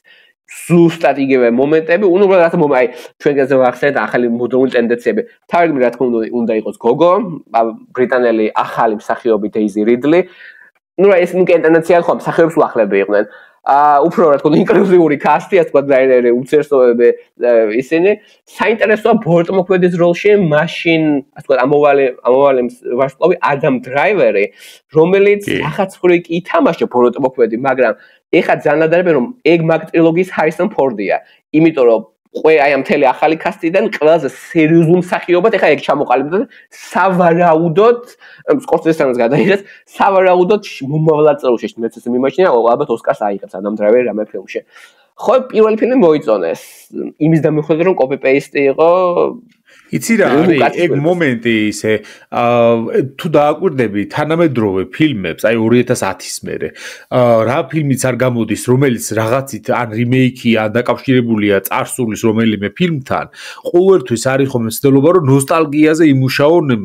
მაყურებლისა რა ანუ ყველგან აი ამას ხედავ ხოლმე მე ან თითქოს ვთილობენ რომ ისე იმით მოგიზიდონ რაც ადრე შენანახი გაქვს და ნოსტალგია გაქვს აი გლადიატორი 2 ცოტა-შორს აი ასეთი იყო თითქოს ყველაფერი რა იყო გლადიატორი 2 და მე ანუ სიუჟეტი იგივეა რაც პირველი ეს აი ერთი იგი ფაქტობრივად არის წინა ფილმის რიმეიკია ბევრად დაბალი ხარისხისა აი ეს არის რა მოკლედ შეაფასო საღებავ გადასმული ასე ვთქვათ კი, საღებავ და უფრო აი როგორია, იცი სერიალი უფრო ფილმის დონე კი არ არის თქოს. აი სერიალის დონეა უფრო მეტად ვიდრე ფილმია რა. აი როგორ გითხრა, სერიალში ხო ოდნავ უფრო ნაკლებად არის ყველა ხა ისეთი მასშტაბისა ხო არ არის სერიალები, მაინც როგორც მაგალითად დიდი ბლოკბასტერები და ესაა ხო, მაგრამ აი ეს ფილმიც პირველთან შედარებით აი ეგრე არის, თქოს აი ჩამოლაბორანტებული არის რა. უფრო დაბალი ხარისხის გლადიატორი არის იგივე ეს გლადიატორი. აი აქაც რაც გავსებ ხდება სიუჟეტი რა და ეს მაგრამ ისინია სულ რა ქვია კამეოებია წინა ფილმიდან და ამის ხარჯზე არის ხალი დარჩა ალბათ ხო იცი როგორ არის ანუ იქიდან ჯერის ერთი ეს დედამისის ანუ ლუციუსის დედის პერსონაჟი კონი ნილსენი ვისაც ასრულებს ლუსილა რომელიც არის მარკუს ავრელიუსის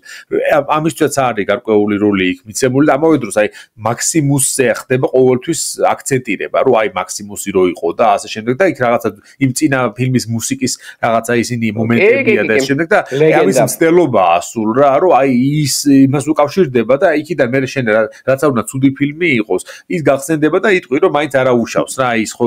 რაღაცა გაგვახსენა იქიდან და მოგვენატრა ის და ასე შემდეგ და აი ეს არის გაკეთებული ხო აქაც რა არის ანუ აქ გავიდა 30 წელი როგორა იმისთვის რომ იყოს გავსი პირველი ფილმი ნუ წინა ტრილოგია ხო მე დამთავრდა ქრონოლოგიად რომ ომი მოიგეს და წესულებს იმპერია დაემხო ასე ვთქვათ Rebel Alliance-მა მოიგო სხვა აჯანყებას აღარ აქვს აზრი და უნდა აშენეს ახალი რესპუბლიკა ეგ უნდა ლოგიკური გაგრძელება მაგრამ იმისთვის რომ იყოს გავსი პირველი ფილმი ყველანაირად ეს ახალი ფილმი ცდილობს დაუბრუნდეს პირველი ტრილოგიის სტატუს კვოს ანუ პირველივე 40 წუთში ეს ახალი რესპუბლიკა ინგრევა იმიტომ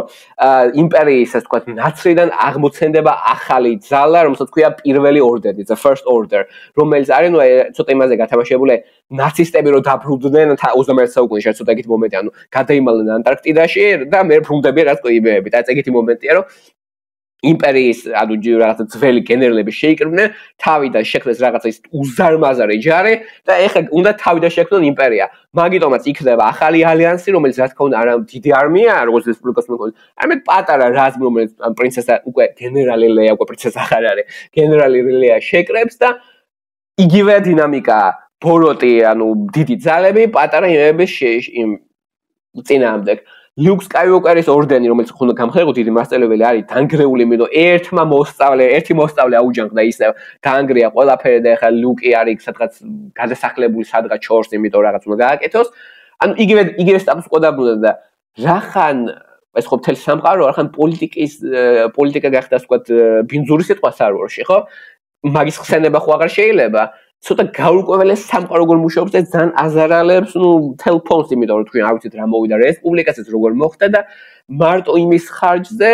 კი სუჟეტი ასე თუ ისე ზარალდება იმის და მიუხედავად Han Solo-ს ბრუნდება მოხუცი ლეა ყველანი და ასე ვთქვათ დიდი კვესტია რა საინტერესოა პირველი ფილმი ამ ახალ ძველმა ფანებმა საკმაოდ მოიწონეს აი საინტერესო ისაა რომ მე ნუ Disney-მა კიდე დაიწყო სხვა ისეთი ფილმების გამოშვება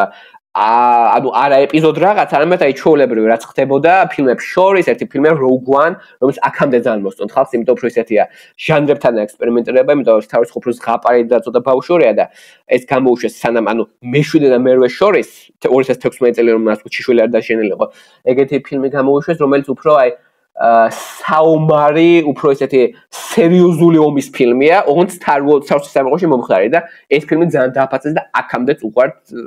ნანახი თუ გაქვს მაინტერესებს. არა, სხვათა შორის. ხო, ანუ ეს უფრო ისეთი არა, Saving Private Ryan და ის სამეორე მსოფლიო ომზე ბინძური ფილმებთან უფრო ისე ტალახში და პარტიზანულ ომზეა ნაჩვენები. იქ არავის ძალა არ აქვს, ჯადოქრები არ არიან და უფრო ისეთი არა, ჩოლერი ჯარისკაცებზე და მაგიტომ გაზრდილმა აუდიტორიამ უფრო მოიწონა. ხო, და ჯერ ასე ვთქვა, Disney-ს თავის საკმაოდ კაი რეპუტაცია ჰქონდა, მაგრამ ძალიან სენსურაზე მოხდა, რომ გამოვიდა ეპიზოდი 8. რეჟისორობა, ანუ რეჟისორი შეცვალეს, ხო? ამჯერად ანდეს უფრო ექსპერიმენტალურ რეჟისორს რაიან ჯონსონს, რომელიც აქამდე მაგის ყველაზე დიდი ფილმი იყო, აი Looper. აი ცოტა ისეთი საინტერესო ბლოკბასტერია, Bruce Willis-ი რომ მოდის მომავლიდან, რომ თავის ეხანდელი ვერსია გააჩეროს, რომელსაც არ მოსულ მაქვს სახელების სახელი, Gordon Levitt-ია სახელად მგონი, ეგეთი ექსპერიმენტალური ბლოკბასტერი, ალბათ, ნუ ისეთი ძალიან წარმატებული არ იყო, მანუ ასე ვთქვათ, ერთხელ ბლოკბასტერი, ერთხელ ინდი კინო, თუ ეგ თუნდა ნახი გაქვს. არა, ესენი არც ეთი არა, მაქვს ნახე სხვათა შორის ამ ძველების მერე რა. არა, ეს ბლოკბასტერი Bruce Willis-ი რო ბრუნდება თავის ახალგაზრდელის იმის გასაჩერებლად. არა, არც ეგ. ხო, აი, ანუ საკმაოდ ექსპერიმენტალური რეჟისორია ბატონი რაიან ჯონსონი და მაგასთან ეს მერვე ეპიზოდი და როდესაც გამოვიდა ფილმი, აი მაშინ დაიწყო რაც დაიწყო. ხო ვთქვით რომ როდესაც გამოვიდა პრიკველები, ეს იყო Star Wars ფანატებში პირველი სქიზმა, როცა გაიღო ყველაფერი. როდესაც გამოვიდა ეპიზოდი მერვე, რომელსაც ერქვა The Last Jedi, რომელიც ან ბოლო ჯედაი, ან ბოლო ჯედაები, იმიტომ ჯედაები მრავლობითიც, ანუ ეს მრავლობითისა და ისა. როდესაც გამოვიდა მერვე ეპიზოდი, მოხდა მეორე სქიზმა. იმიტომ რომ პირიქით, ეს ფილმი არ იყო გათვლილი ნოსტალგიაზე. ეს იყო ძალიან ექსპერიმენტალური, უფრო აი როგორც Watchmen-ია კომიქსებისთვის, დეკონსტრუქციის მიზნად დასახული ფილმი, რომელიც უფრო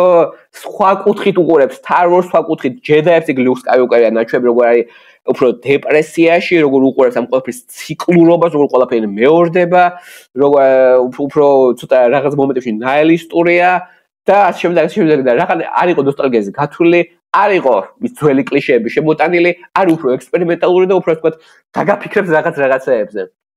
აი, ამან ძალიან ბევრი ხალხი გამწარა და აი თავიდან დაიწყო რომ ჩვენი ბავშვობა გაფუჭებული, რომ ეს არის ასე ვთქვათ, Star Wars-ის დაფხობა და ეს ციკლი რაც ხდებოდა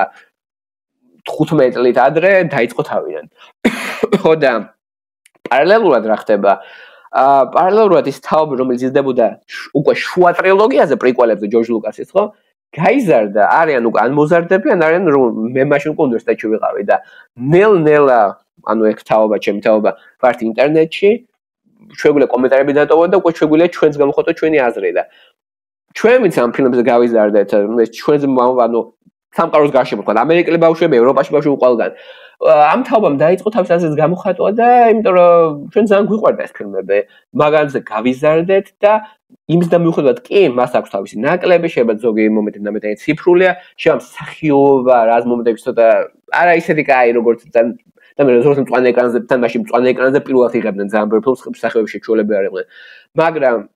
ჩემი თაობა ძალიან ბევრ მაგ ფილმებში პოულობდა ძალიან ბევრ პოზიტივს და მაგ პოზიტივის გამოხატვა დავიწყეთ ონლაინ და ნელ-ნელა წამოვიდა პრიკველების მიერ პოზიტიურების ტალღა. პარალელურად ამ ახალი ფილმების წინააღმდეგ წამოვიდა ნეგატიური ტალღა. და სადღაც შუაში შეიქმნა ის, რომ დაიწყეს აი ამ მომენტში პრიკველების გადაფასება. ტექნიკური მომენტები, ვინც თქვა ბავშვი იყო მაშინ ძალიან თბილად უკვე იხსენებდა, რომ კი, ვიღაცა თქვა 29-30 წლის კაცი კი უზრუნებდა, თქვა 99-ში ან 2002-ში რომ ბავშვობა დაეგრა, მაგრამ ვიღაცას მაგ მომენტში ბავშვობა პირიქით ექმნებოდა. მაგრამ იმ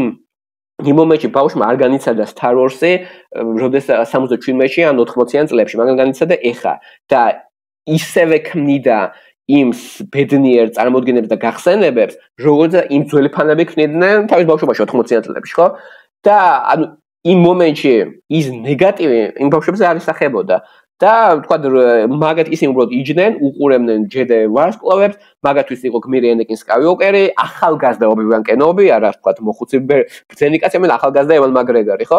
და რა თქმა უნდა მაშინ ინტერნეტთან წვუმათან ბავშვებს არ ქონდა, ის არ ესწრებოდა იმ ხალხის წუწუნი. მაგათთვის მარტო ეს ფილმები იყო, მაგათი ბავშვობა. და აი მონაგონე, იმის და მეხონდა მე კი, მეც ვნახე ის რეცენზიები, რაც კრიტიკა გავიგონე და ამის და მიუხედავად, მაინც პოზიტივი დარჩა და ხალხმა დაიწყო პოზიტივის გამოთქვა, რომ აი, თან ჯორჯ ლუკასი იყო ავტორი. ეხლა ჯორჯ ლუკასი ავტორი აღარ იყო ხვის ხელშია და უფრო თან ამ ფილმს უფრო ავთენტურობა და ავტორიტეტი მაგით ეცემა, იმიტომ აი ავტორი იგივე იყო და ნელ-ნელა მაგან დაიწყო აი ამ რაც იყო 15 წლის წინ კინოში ყველაზე დიდი ცოდვა, მკრეხელობა, რაღაცა საშინელება და ასე ვთქვათ დასახიჩრება და მთელი პროფანაცია 15 წლის წინ, ეხლა 15 წლის შემდეგ რეპუტაციის შეცვლა დაიწყო. და ეგ აი ძალიან საინტერესო ფენომენი, იმიტომ რაც ანუ ეს Disney ტრილოგიას დასრულა, მესამე ფილმი ისევ J.J. Abrams-ი დაასრულეს, რაღაც ნაჯვარი იყო ცოტა ექსპერიმენტალური და ნოსტალგიური, ანუ ყველას რაღაცა ყველასთვის გაიხარებიან, იმიტომ ამ შუა ეპიზოდს ძალიან დიდი ზიზღი წამოვიდა მაგიდან. ამ ამ ტრილოგიას, ამ Disney ტრილოგიას ყველა თითქოს უნდა ყოფილიყო ანტიდოტი წინაზე, გამოვიდა პირიქით. წინა უფრო დააფასე და აი ამ ტრილოგიას იგივე გამოხმარება მოყვა, რაც თავიდან მოყვა პრიკველებს, აი ზიზღი, კიდოს ჩამოვარდა, პროფანაცია და გაფუჭება და რაც აი ეს ყველაფერი ტიტულები ხოდა 15 წლით ადრე ეგ გახდა უკვე ჭეშმარიტი Star Wars-ი და როცა ვამბობთ უკვე original trilogy-ს კი არა original ტრილოგია, არამედ ლუკასის ორიგინალური ფილმები, ну ლუკასის ორიგინალური, რავი, X films რა დავარქვათ, ჰექსალოგია ალბათ. და ესე შეიცვა, ანუ ესეთი დიდი შეცვლა მოხდა თაობებს შორის და აქედან წარმოვიდა ძალიან საინტერესო იდეა, რომ Star Wars-ი მართლაც რომ თაობებასაა დაყოფილი, იმიტომ რომ უკვე Star Wars-ი არის სამი თაობა, მგონი უკვე მეოთხეზე მივიდივართ ალბათ, ну ეხა ვინც დაიბადა, ხო? რომ ანუ ვიღაცას აქვს თავისი ორიგინალური ტრილოგია, ვინც 80-იან წლებში დაიბადა, ვიღაცას აქვს თავისი პრიკველები, აი ვთქვათ, ჩემი თაობა და რაც საინტერესო ეხა კი ვაგინებთ Disney-ის ტრილოგიას და რომ ეს დანგრევა და ყოფილი გაფუჭება ჩემი აზრი და ყველაზე ზუსტად იგივე როგორც ვამბობდი რომ იმ ბავშვებისთვის ვინც ამაზე იზრდებოდა რომ მაგათი Star Wars-ის არსოდეს არ იქნება, იმიტომ გამოდიოდა ბეჭდების ბრძანებელი და მატრიცა, ხო? არა, ეხა ბავშვები ვინც თქვათ იზრდებოდა 2015-დან 2020-მდე, ხო? მაგათთვის ეს მათი Star Wars-ი არ იქნება, იმიტომ რომ ეგენი გაიზარდნენ Marvel-ის ფილმებზე, ჩემი აზრით 15 წელიწადი მოვიცავდა და მათი Star Wars იქნება ეს ეპიზოდი 7, 8, 9 და ციკლი ასვით კიდე გაგრძელდება ჩემს აზრით მომავალში. სხვადასხვა რა არის, რამდენი ხა ამ ტრილოგიასაც პირველსაც, მეორესაც და მესამესაც ბევრი ესეთი ლეგენდარული აი ეგეწოდებული აიკონიკ, რასაც ქვია, ხო? პერსონაჟები ყავს. რა თქმა უნდა, ახლა აქ ლუკ სკაივოლკერი, ანაკინი, ობი-ვან კენობი, ну ძალიან ბევრია, ხო, ისეთი რა, მნიშვნელოვანი და აი მე მაგალითად ძალიან მომწონდა ხოლმე დოკუს პერსონაჟი. გრაფი დოკუ, ხო, ანუ კრისტოფერ ლის გამო ზუსტად, რომელიც საერთოდ ესეთი ვილანების როლში, ბროტმოქმედების როლში არის ხოლმე ძალიან მაგარი. ინტელიგენტი. ხო, აი ამსახიობს ისევე როგორც სხვადასხვა აი გარი ოლდმანს თუნდაც. შეუძლიათ ძალიან კარგად აი ბოროტმოქმედის როლის შესრულება, რა უარყოფითი პერსონაჟის როლის შესრულება. თანაც აი იცი როგორ რაღაცა უბრალო ბოროტმოქმედის კი არა, ცოტა ესეთ კლასი რო აქვს თან რა. მოკლედ რო ვთქვა, ხო და შესაბამისად ხა დოკუს როლში არის ძალიან მაგარი კრისტოფერ ლის ჩემი აზრით, ზუსტად შეიძლება. მაგალითად აი ზოგ პირი მე მომეწონა. მეორე ნაწილი ხო ძალიან კრიტიკულად განიხილეს, მაგრამ აი მაგალითად კრისტოფერ ლის ჩემი აზრით ძალიან კარგად ზის იმ დოკუს ხასიათში და სტილში რაც უნდა ყოფილიყო. ოღონდ მე ასე დავინახე. ხა შეიძლება ვინც ხა ძალიან დიდი ისინი არიან ფანები ამ ყველაფერს, მანამდე სხვა რაღაცები წაკითხული აქვს, სხვანაირად წარმოედგინათ, შეიძლება ვერ ჩაჯდა მათ გემოვნებაში, მაგრამ მე ყოველთვის მომწონს ხოლმე ეს როცა ეს კაცი სადმე გამოჩნდება ასეთ როლებში, იმიტომ რომ რაღაცნაირად აი შეესაბამება რა, ასე მგონია ყველაფერს იხდეს. პირად ანეკდოტს მოყვები, პირველად მე მახსოვს რომ ვუყურებდი მეორე ეპიზოდს, მაშინ 8 წელს ვიყავი, იმიტომ მე დავიწყე ყურება უკვე როცა ყველა სამი იყო გამოსული. და პირველად რომ დავინახე პერსონაჟი გრაფით უკვე როგორ მეორე ეპიზოდში სულ ესეთ ძნელად გვეუბნებიან, იქ როგორი მომენტია რომ მეორე ეპიზოდი მთელი სიუჟეტი იმაზე რომ იმის პირველი და მეორე შორის იქ რესპუბლიკაში მოხდა რაღაცა განტეხილება და ესე შეიქმნა სეპარატისტული ალიანსი. ისე ძალიან ბევრი კიდე აგინებდა რომ აი ბავშვები რომ უყურებენ რა გაიგებენ რა არის სეპარატისტული ალიანსი და ნუ საქართველოში გაზრდილი მე ვიცოდი რას ნიშნავს სეპარატისტები, მე სპეციფიურია ხო? და სეპარატისტული ალიანსი და მათი ლიდერი გრაფ დუკუ და ეგ პერსონაჟი ვიზუალურად სულ ლაპარაკობენ მთელი ფილმი მეორე ფილმი რომ აი ეს ახალი ლიდერი რომელიც ხელმძღვანელობს ამ აჯანყებას და არ ჩანს ფაქტობრივად ბოლო მესამე მოქმედებამდე. და სულ მე და პირველად მახსოვს რომ გამოჩნდა მაგოჩი ვიცი რომ ეს სარუმანი არა, იმიტომ მე აქემ ბეჭდებს ძალიან მეც ნახე და აი ამ მომენტში რომ ნახე კრისტოფერ ლის მაგროლში ჩემს ეს იყო პირველი რეალიზაცია რომ მსახიობები ხანდახან სხვა როლებსაც თამაშობენ 8 წლის ასაკში და იმიტომ მივხვდი რომ ეს სარუმანი არა, აშეღაც სხვა როლში და სხვა იმას თამაშობს და მახსოვს ძალიან დამაინტრიგა რა პერსონაჟი, მეც ძალიან მომწონდა და პირიქით მეც ეს თქო მიმოჩნდა რომ ძალიან კარგად გამოიყენა ჯორჯ ლუკასმა ეს ლეგენდარული მსახიობი. კი, ნამდვილად. და ხოდაშორის მე იმაზე გამახსენე კიდე კაილო რენის პერსონაჟზე, რომელიც გადაიქცა მიმად, ასე რომ ვთქვა, ერთ ეპიზოდში ტანზე მოთიშველი და მაღლა აწეული შარულით რომ არის, ხო, აი ეს მომენტი, აი მაგის ეგ ფილმი ნანახი არ მქონდა და აი ეგ მიმი ტრიალებდა აბსოლუტურად ყველგან. ძალიან ისეთი გახდა რა, ანუ ეგ მაგ მომენტის გამო თუნდაც ეგ φιλმი დასაბახსოვრებელი დარჩა მიმების სამყაროში რაღაც. ეს საინტერესოა Star Wars და მიმები, ძალიან საინტერესო თემაა, იმიტომ რომ პრიკველების აღზევებაზე რომ ვამბობდი, ეს პრიკველების იდეის შესვლა. სანამ ეს დაბრუნება მოხდა, მგონი 2015-ში, მგონი ზუსტად რომ დაიწყო ახალი ტრილოგია, Reddit-ზე შეიქმნა ეგეთი გვერდი. Prequel memes, ანუ პრიკველების მემეები. იქ თითქოს ჯერ ირონიულად იყენებდნენ ფრაზებს და მომენტებს პრიკველები და მომენტები. ისეთ საინტერესო ჯიქა სამ პრიკველებზე გავან, რომ მიმებზე ხო მიმები ძირთად რა არის ეს არის რაღაცა კონკრეტული ფრაზები რომელიც მე ნუ ვიყენებთ სულ ხუმრობებად სულ ვიყენებ და ვიყენებ რაღაც მეჯო ვიყენებ ან გამოსახულება რაღაცა მომენტი რა გამოსახულება მაგრამ ეგ ძირთად ეს მემეტიკური იდეა ხო ნუ ეს იქან შეიქმნა ხო ეგ უფრო თამედროვე ინტერნეტიდან იქამდე ხო Star Wars-ი პირველი ტრილოგია რაზეც ასრულებდა მაგ იმას იმიტომ ძალიან ბევრი გამოსახულება და ფრაზები სანამ კიდე ინტერნეტი იყო შექმნილი ცირკულირებდა ხო დისკურსში და ხალხი იმეორებდა მაგალითად ხურობა იყო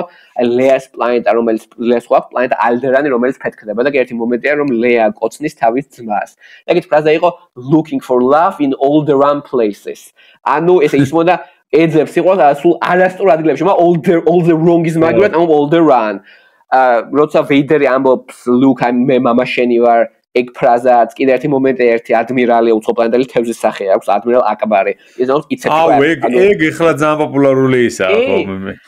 ანუ სანამ მემეები როგორც ეს ფენომენი არსებობს ინტერნეტი არსებობდა Star Wars უკვე ასრულებდა მაგ ფუნქციას რომ Star Wars ძალიან საინტერესო ანუ კონტაქტები მემეებთან თქო ერთ-ერთი ყველაზე პირველი თქო მემე ფრანჩიზაა და ჩემი აზრით თუ ეგ კაი Star Wars ზოგადად ახასიათებს ეს ისეთი ფრაზები რომელიც მე ჯერ თვითონ ირონიულად მე არა ირონიით რომ დავუყოთ იმ Reddit-ს ხო ეს პრიკვალ მომენტები ჯერ ხო თქოს აი დამცინავად აპრიკველების სასაცილო ცუდი მსახიობა ბევრ ფრაზას დასცინდა ეგ მომენტში რაღაცა ენეკიდე ამბობს რაღაცა სიყვარულს და უხეშობას ქვიშას ადარებს რომ ქვიშა არ უყვარს და ეს მაგას დასცინდა რომ რაღაც აი ბანძი ფილმები რომ The Room და რაღაცა ეგრე აი ლუკას ეუბნება რომ მაგის სცენარის წერის დონე რაღაც დაემსგავსა რაღაცა მესამე კლასის დონის ფილმებს ხო ჯერ თქო თემა მე მივხვდი რომ აი ამ Reddit გვერდზე მემებს რო ქმნიან აქ არ დაცინიან მაგ ფილმს უფრო ის სიყვარული და თბილი ირონიით იყენებენ ასე ხო რა თქმა უნდა ხო ნელა ეგ ფრაზები რომ შემოვიდა იმ ხალხის გამოყენებაში ვინც ზოგადად ფილმები ნანახი არც აქვს აი მე ამით თითქოს აი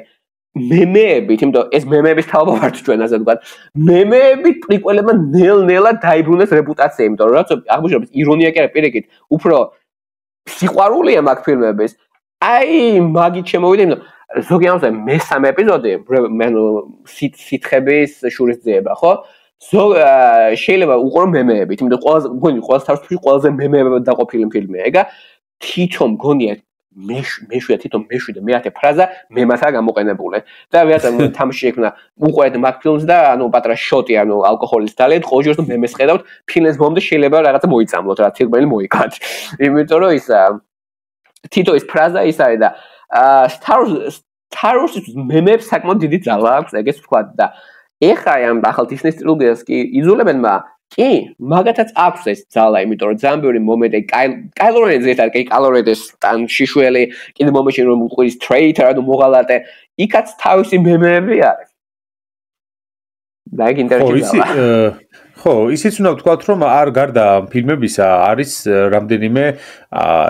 live action, ანუ სერიალები თანამედროვე, ხო, გადაღებული, მათ შორის. ხო, და საკმაოდ წარმატებული მიზებში, იმიტომ რომ მანდალორიანი, რომელიც გამოვიდა, მახსოვს რომ საკმაოდ დიდი ის მაყურებლის რაოდენობა იყო, ვიც რა თქმა უნდა დაინტერესდა ახლა, ამით ვიც Star Wars-ის მოყვარული, რა თქმა უნდა, ნახავდა ამ სერიალს და ბუნებრივია წარმატებული იყო ამ თვალსაჩინით Boba Fett-ის წიგნი, ასევე Obi-Wan Kenobi-ია გადაღებული, Andor-ი Ahsoka, Acolyte, Skeleton Crew, ანუ საკმაოდ ბევრი, ხა Skeleton Crew ხა გადის საერთოდ. კი, უყურებ. შესაბამისად, ბევრი რამე გადაიღეს ძალიან და ძალიან მოკლე დროში, პრინციპში, ხო? იმიტომ რომ 2019-დან 2020 წლამდე ხდება ეს ყველაფერი და როგორ ჩაატიეს, უბრალოდ ხა სერიალების გადაღება ზოგჯერ რამდენიმე წელი ჭირდება ხოლმე მეორე სეზონი რო გამოვიდეს, 1 ან 2 წელი კიდე, ხო? და საკმაოდ სწრაფად იმუშავეს აშკარად ამ სერიალების გადასაღება და კარგი შედეგებიც აქვს. ამათგან რომელია შენი ფავორიტი? ახლა ვიტყვი მას ეს ინტერესო ეს ზოგადად სერიალები ფაქტობრივად არის Star Wars-ის ახალი ეპოქის დასაწყისი. იმიტომ რომ როდესაც Disney-მა გამოვიშვა თავისი პირველი ტრილოგია, ხო? ანუ ეპიზოდ 7, 8, 9, როგორც თქვი, ანუ ეს ხო შეიძულეს, მაგრამ კიდე იყო ეს Rogue One, რომელიც, აქამდე დარჩა ფავორიტი და კიდე ერთი ეს თქვა ეგეთივე ფილმი იყო Han Solo-ზე გაკეთეს პრიკველი. ანუ Harrison Ford-ი რა თქმა უნდა არ თამაშობდა ახალ სხვა ახალგაზრდა. კი, ვიცი, ეგ ფილმი, სხვადასხვა ეგ ნანახი მაქვს ეგ ეპიზოდი. საკუთარ სახალისო ალბათ, ხო? კი. ხო, იდეა, ანუ ეს იდეა იყო, რომ ჯერ სამ სერიალებზე გადავიდა, ეგეთი იდეა იყო ეგეთი, რომ თითო იმაში გამოუშვეს ეს პატარა არა ტრილოგიებს, ამეთ პატარა ერთ ისტორიულ ფილმებს, თქვა, აქამდე როგორც თქვი 90-იან წლებში ხო უშვებდნენ წიგნებზე კომიქსებს, ადრე რაც იყო წიგნებზე კომიქსები, გამოუშვეთ ფილმებად, ანუ ეგრე სიუჟეტები, სადაც არ იქნება თქვა Luke Skywalker ან Han Solo, იქნება სხვა უცნობი პერსონაჟები, ან მაგათ ახალგაზრდობაზე არ ნახული მომენტები გავაშუქოთ, მაგრამ სამწუხაროდ Han Solo-ის ფილმი ჩავარდა ფინანსურად, ერთ-ერთი პირველი ფინანსური ჩავარდა Star Wars-ისთვის, რეალური რა. და მაგის მერე მთელი ფილმების იდეა მოაშორეს, მაგრამ გადაწყვიტეს რომ ეგ გადართონ სერიალებზე, თქვა, ფილმების მაგალითად გამოუშვეს სერიალები, და მაშინ ეს Netflix-ის სტრიმინგი, ეს ახალი ბაზარი იყო. ანუ სერიალები არა ტელევიზორში, არამედ ახალ ექსკლუზიურ პლატფორმებზე, როგორც Netflix-ი, HBO Max-ი, Disney Plus-ი და ასე შემდეგ. და ის იდეები, რაც ჰქონდა, თქვა, ყოველ წელს გამოუშვებდნენ ახალ ფილმს, თქვა, Obi-Wan ყოფილი ყოფილიყო,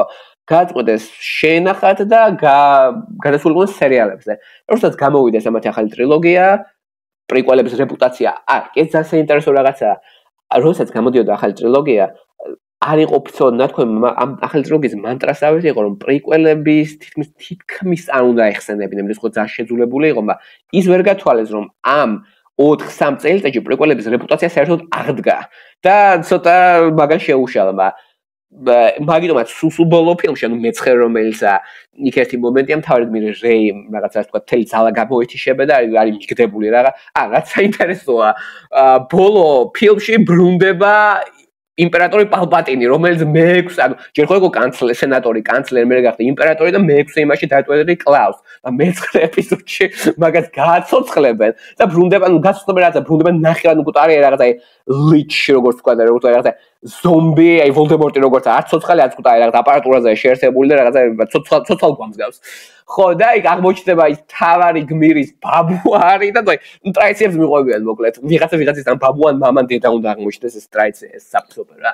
ხო, და აღმოჩნდება და ერთ მომენტში ამ გოგოს თქვა დაამარცხებს, გამთელი ძალა გამოცილილი აქვს და თავი გმირი რაც იხედება ზეცაში და იქიდან ელაპარაკებიან წინა ჯედაების ხმები. იქ დააბრუნეს ევან მაგრეგორი, თქვა იოდაც ელაპარაკება, რაც ხმები მულტფილმებიდან, კლონების ომიდან და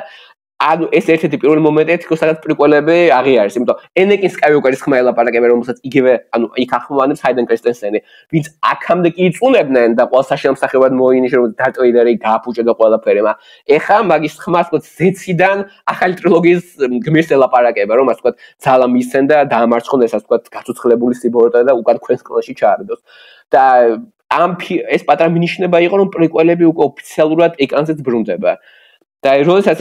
ეს ეპოქა დაასრულეს და მიხვდა რომ მარტო ნოსტალგიის ხარჯზე, უბრალოდ მარტო ორიგინალური ტრილოგიის ნოსტალგიის ხარჯზე ვერ იქნებიან და ახალი თაობა წარმოიზარდა და ადრე შეძულებული პრიკველების ხარჯის ნოსტალგიაზე შეიძლება გაგრძელება. აი მაშინ დაიწყო ახალი ეპოქა, The Mandalorian იყო ძალიან სერიოზული ექსპერიმენტი, რომელსაც აქვს საკმაოდ მდიდარი ისტორია. მსგავსი სერიალი შექმნა, ანუ სერიალი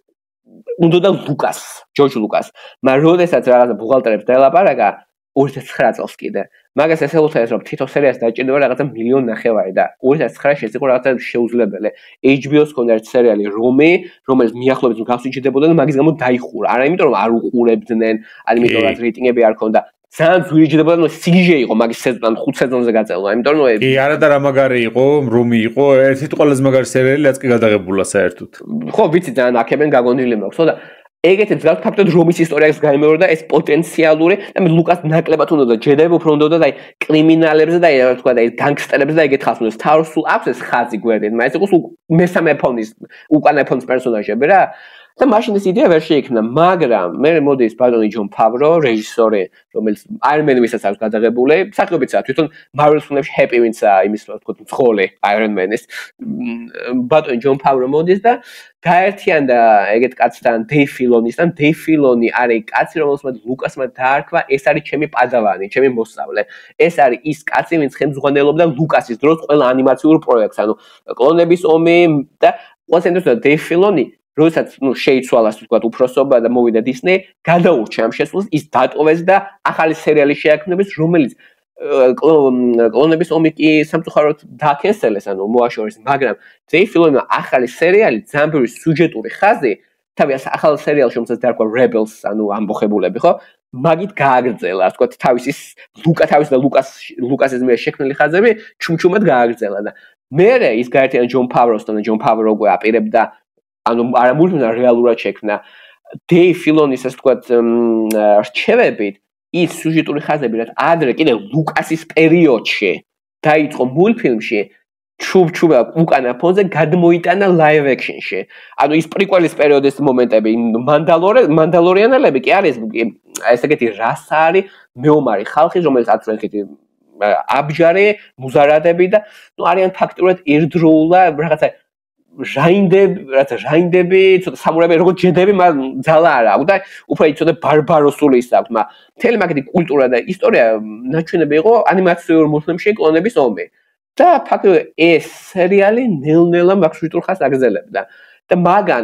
მაგ იმაში ახალი ტრილოგიისგან განსხვავებით, რომელიც უფრო მარტო ორიგინალურ ტრილოგიას ბაძავდა, ამ სერიალში გაერთიანდა თითქოს თავის ყველა ეპოქა, ანუ ყველა ფანატისთვის რაღაც ახალი, ანუ ამ ახალი ფილმებიდანაც, პრიკველებიდანაც და ორიგინალურ ტრილოგიიდანაც. და მაგან თითქოს გაერთიანა და დააწყნა რა ეს სქიზმა რომ გაჩემურდა თავის ფანატებში ეს ცოტა ასე ვთქვათ დააწყნა რა ხალხი. ნუ კიდე როგორც ვიცით იქ სუჟეტი რა არის რომ პედრო პასკალი, ეს რომელიც გლადიატორ ოშიცა ხო როგორც ვიცი. ხო? კი, გლადიატორშიც არის.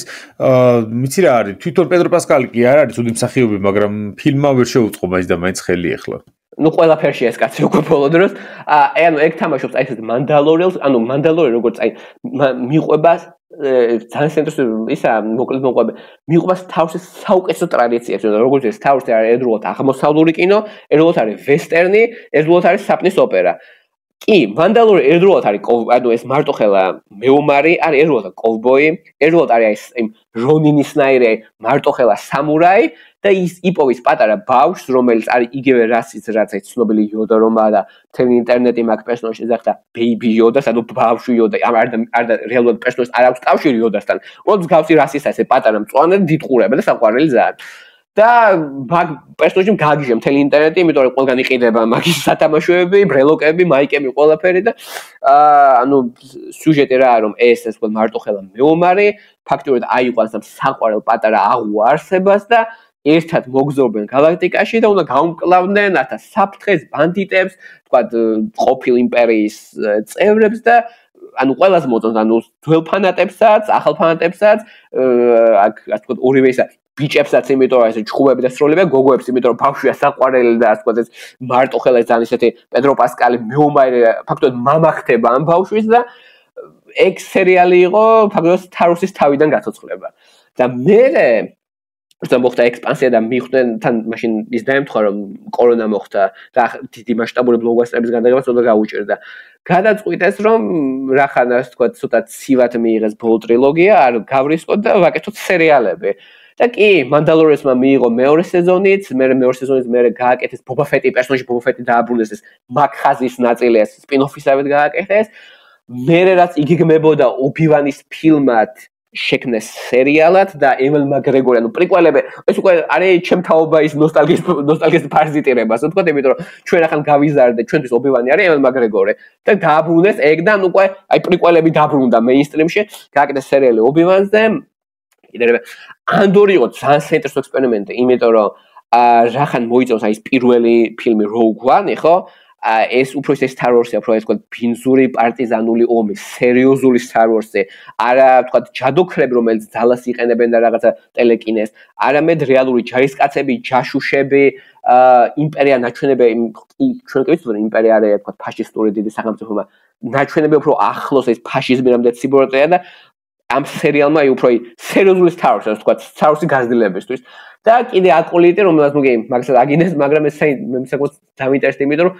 ეგ ხდება 200 წლით ადრე ყველაფრამდე. ასე ვთქვათ, ის როდესაც რესპუბლიკაში იყო მშვიდობა და უფრო ახლოს არის ლუკასის პროცედურულ აი ჯედაები წრეში რომ მიჩნდნენ და თავისი მეს პროცესებს აწყობდნენ და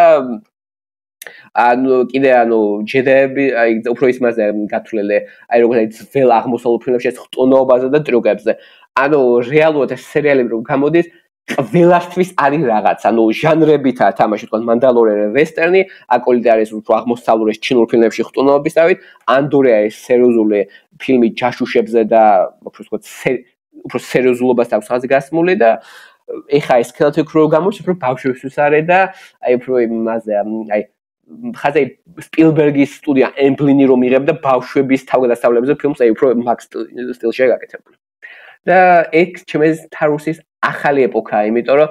არა ტრილოგიები, არამედ სერიალები, რომელიც გასულია უკვე ფაქტობრივად ყველაზე.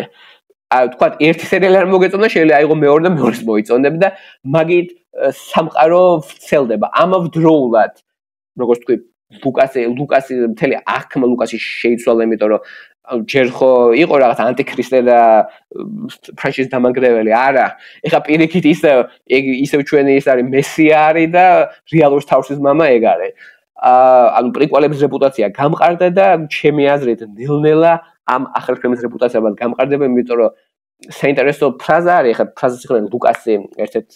behind the scenes არის ეგეთი ვიდეო და ეგეთ ფრაზას ამბობს, რომ რაღაცა მომენტები ფილმებში რომ მეორდებაო, ხო? ეს როგორც პოეზია არისო რა, ირითმებაო რა და ეს ფრაზა, არა მარტო ფილმის ფრაზა, ლუკასის ფრაზა გახდა მე ბევრჯერ თქვა, როცა თავში ესებს გასულ მომენტია, იხდება, როგორც პოეზია, ირითმებაო, ხო? ჩემი აზრით, აქაც ისტორიაც გაირითმება და როგორც თქვა, პრიკველები იყო, კინოს ჩამოვარდნენ და ყველა აგინებდა და ეხლა მაგის რეპუტაცია აღდგა, იმიტომ თქვა, თაობა შეიცვალა. ჩემი აზრით, აი ამ ახალ ფილმის ისიც შეიცვლება, იმიტომ რომ ციკლურია ისტორია და თქვა, მაგათი რეპუტაციას აღდგება და აი ამ სერიალების ის საინტერესოა, იმიტომ რომ მაგათი ის, როგორც თქვი, ყველაზე ეგათვლია, მაგათი, ასე ვთქვათ, რეპუტაცია რა იქნება, ეგ არ ვიცი. კი ბატონო, მოკლედ ჯერ დარწმუნებული ვარ, რომ ძალიან ბევრი რამე გამოვაკიდე ამ სამყაროზე. ხა იმდენად დიდი cash cow-ა, ასე ვთქვათ, ხო, ასლაუბები. რომ ბოლომდე გამოწურავენ ამას და პრინციპში რა მოწურავს ხა თუნდაც მე მაგალითად შევადარებდი Warhammer-ის სამყაროს თუნდაც რა თვალსაჩინო იცი რომ მის მუდმივად განვითარდება ამოუწურავია ძალიან ბევრი ფანი ყავს რომელიც კიდე უამრავ fan fiction-ს დაწერს გაგრძელებას დაწერს და ასე შემდეგ და აი ეს უბრალოდ ვერ დამთავრდება რა ანუ მუდმივი ის დარჩათ კი საბაშლად საფტის ოპერა საშუალო საშუალება რა ხო და ამიტომაც ის გაგრძელდება ახლა რამდენი ის თალკეული დეტალია რომელზეც ცალკე სერიალი შეიძლება გადაიღოს ადამიანმა კიდე დაწეროს იმაზე სცენარი და ახლა თავისთავად იძლევა ამის გასახსნას ანდორი ზუსტად ეგ არის ანდორი იმიტომ რეალურად ანდორი არის ფილმი Rogue One-ის ასე ვთქვათ სპინ-ოფი და ფილმი Rogue One შექმნილია, როდესაც პირველი ფილმის თავს ხვიწყოს, ყვითელი ტექსტი რომ ამოდის. იმ ყვითელ ტექსტში ერთი წინადადება, რომ მოიპარეს სიგუტელის ვარსკვლავმა ის სტანცია ცნობილი სადგური, ხო? იმის გეგმები, ხო? აი ამ ერთ წინადადებიდან შექმნეს ფილმი, იმ ფილმიდან შექმნეს 24 სერიანი HBO-ს დონის სერიალი და რა ხო, ასე რომ წინ ბევრი რამეა კიდე, რა თქმა უნდა, მარტო ფილმებით არ შემოიფარგლება, რა თქმა უნდა, არის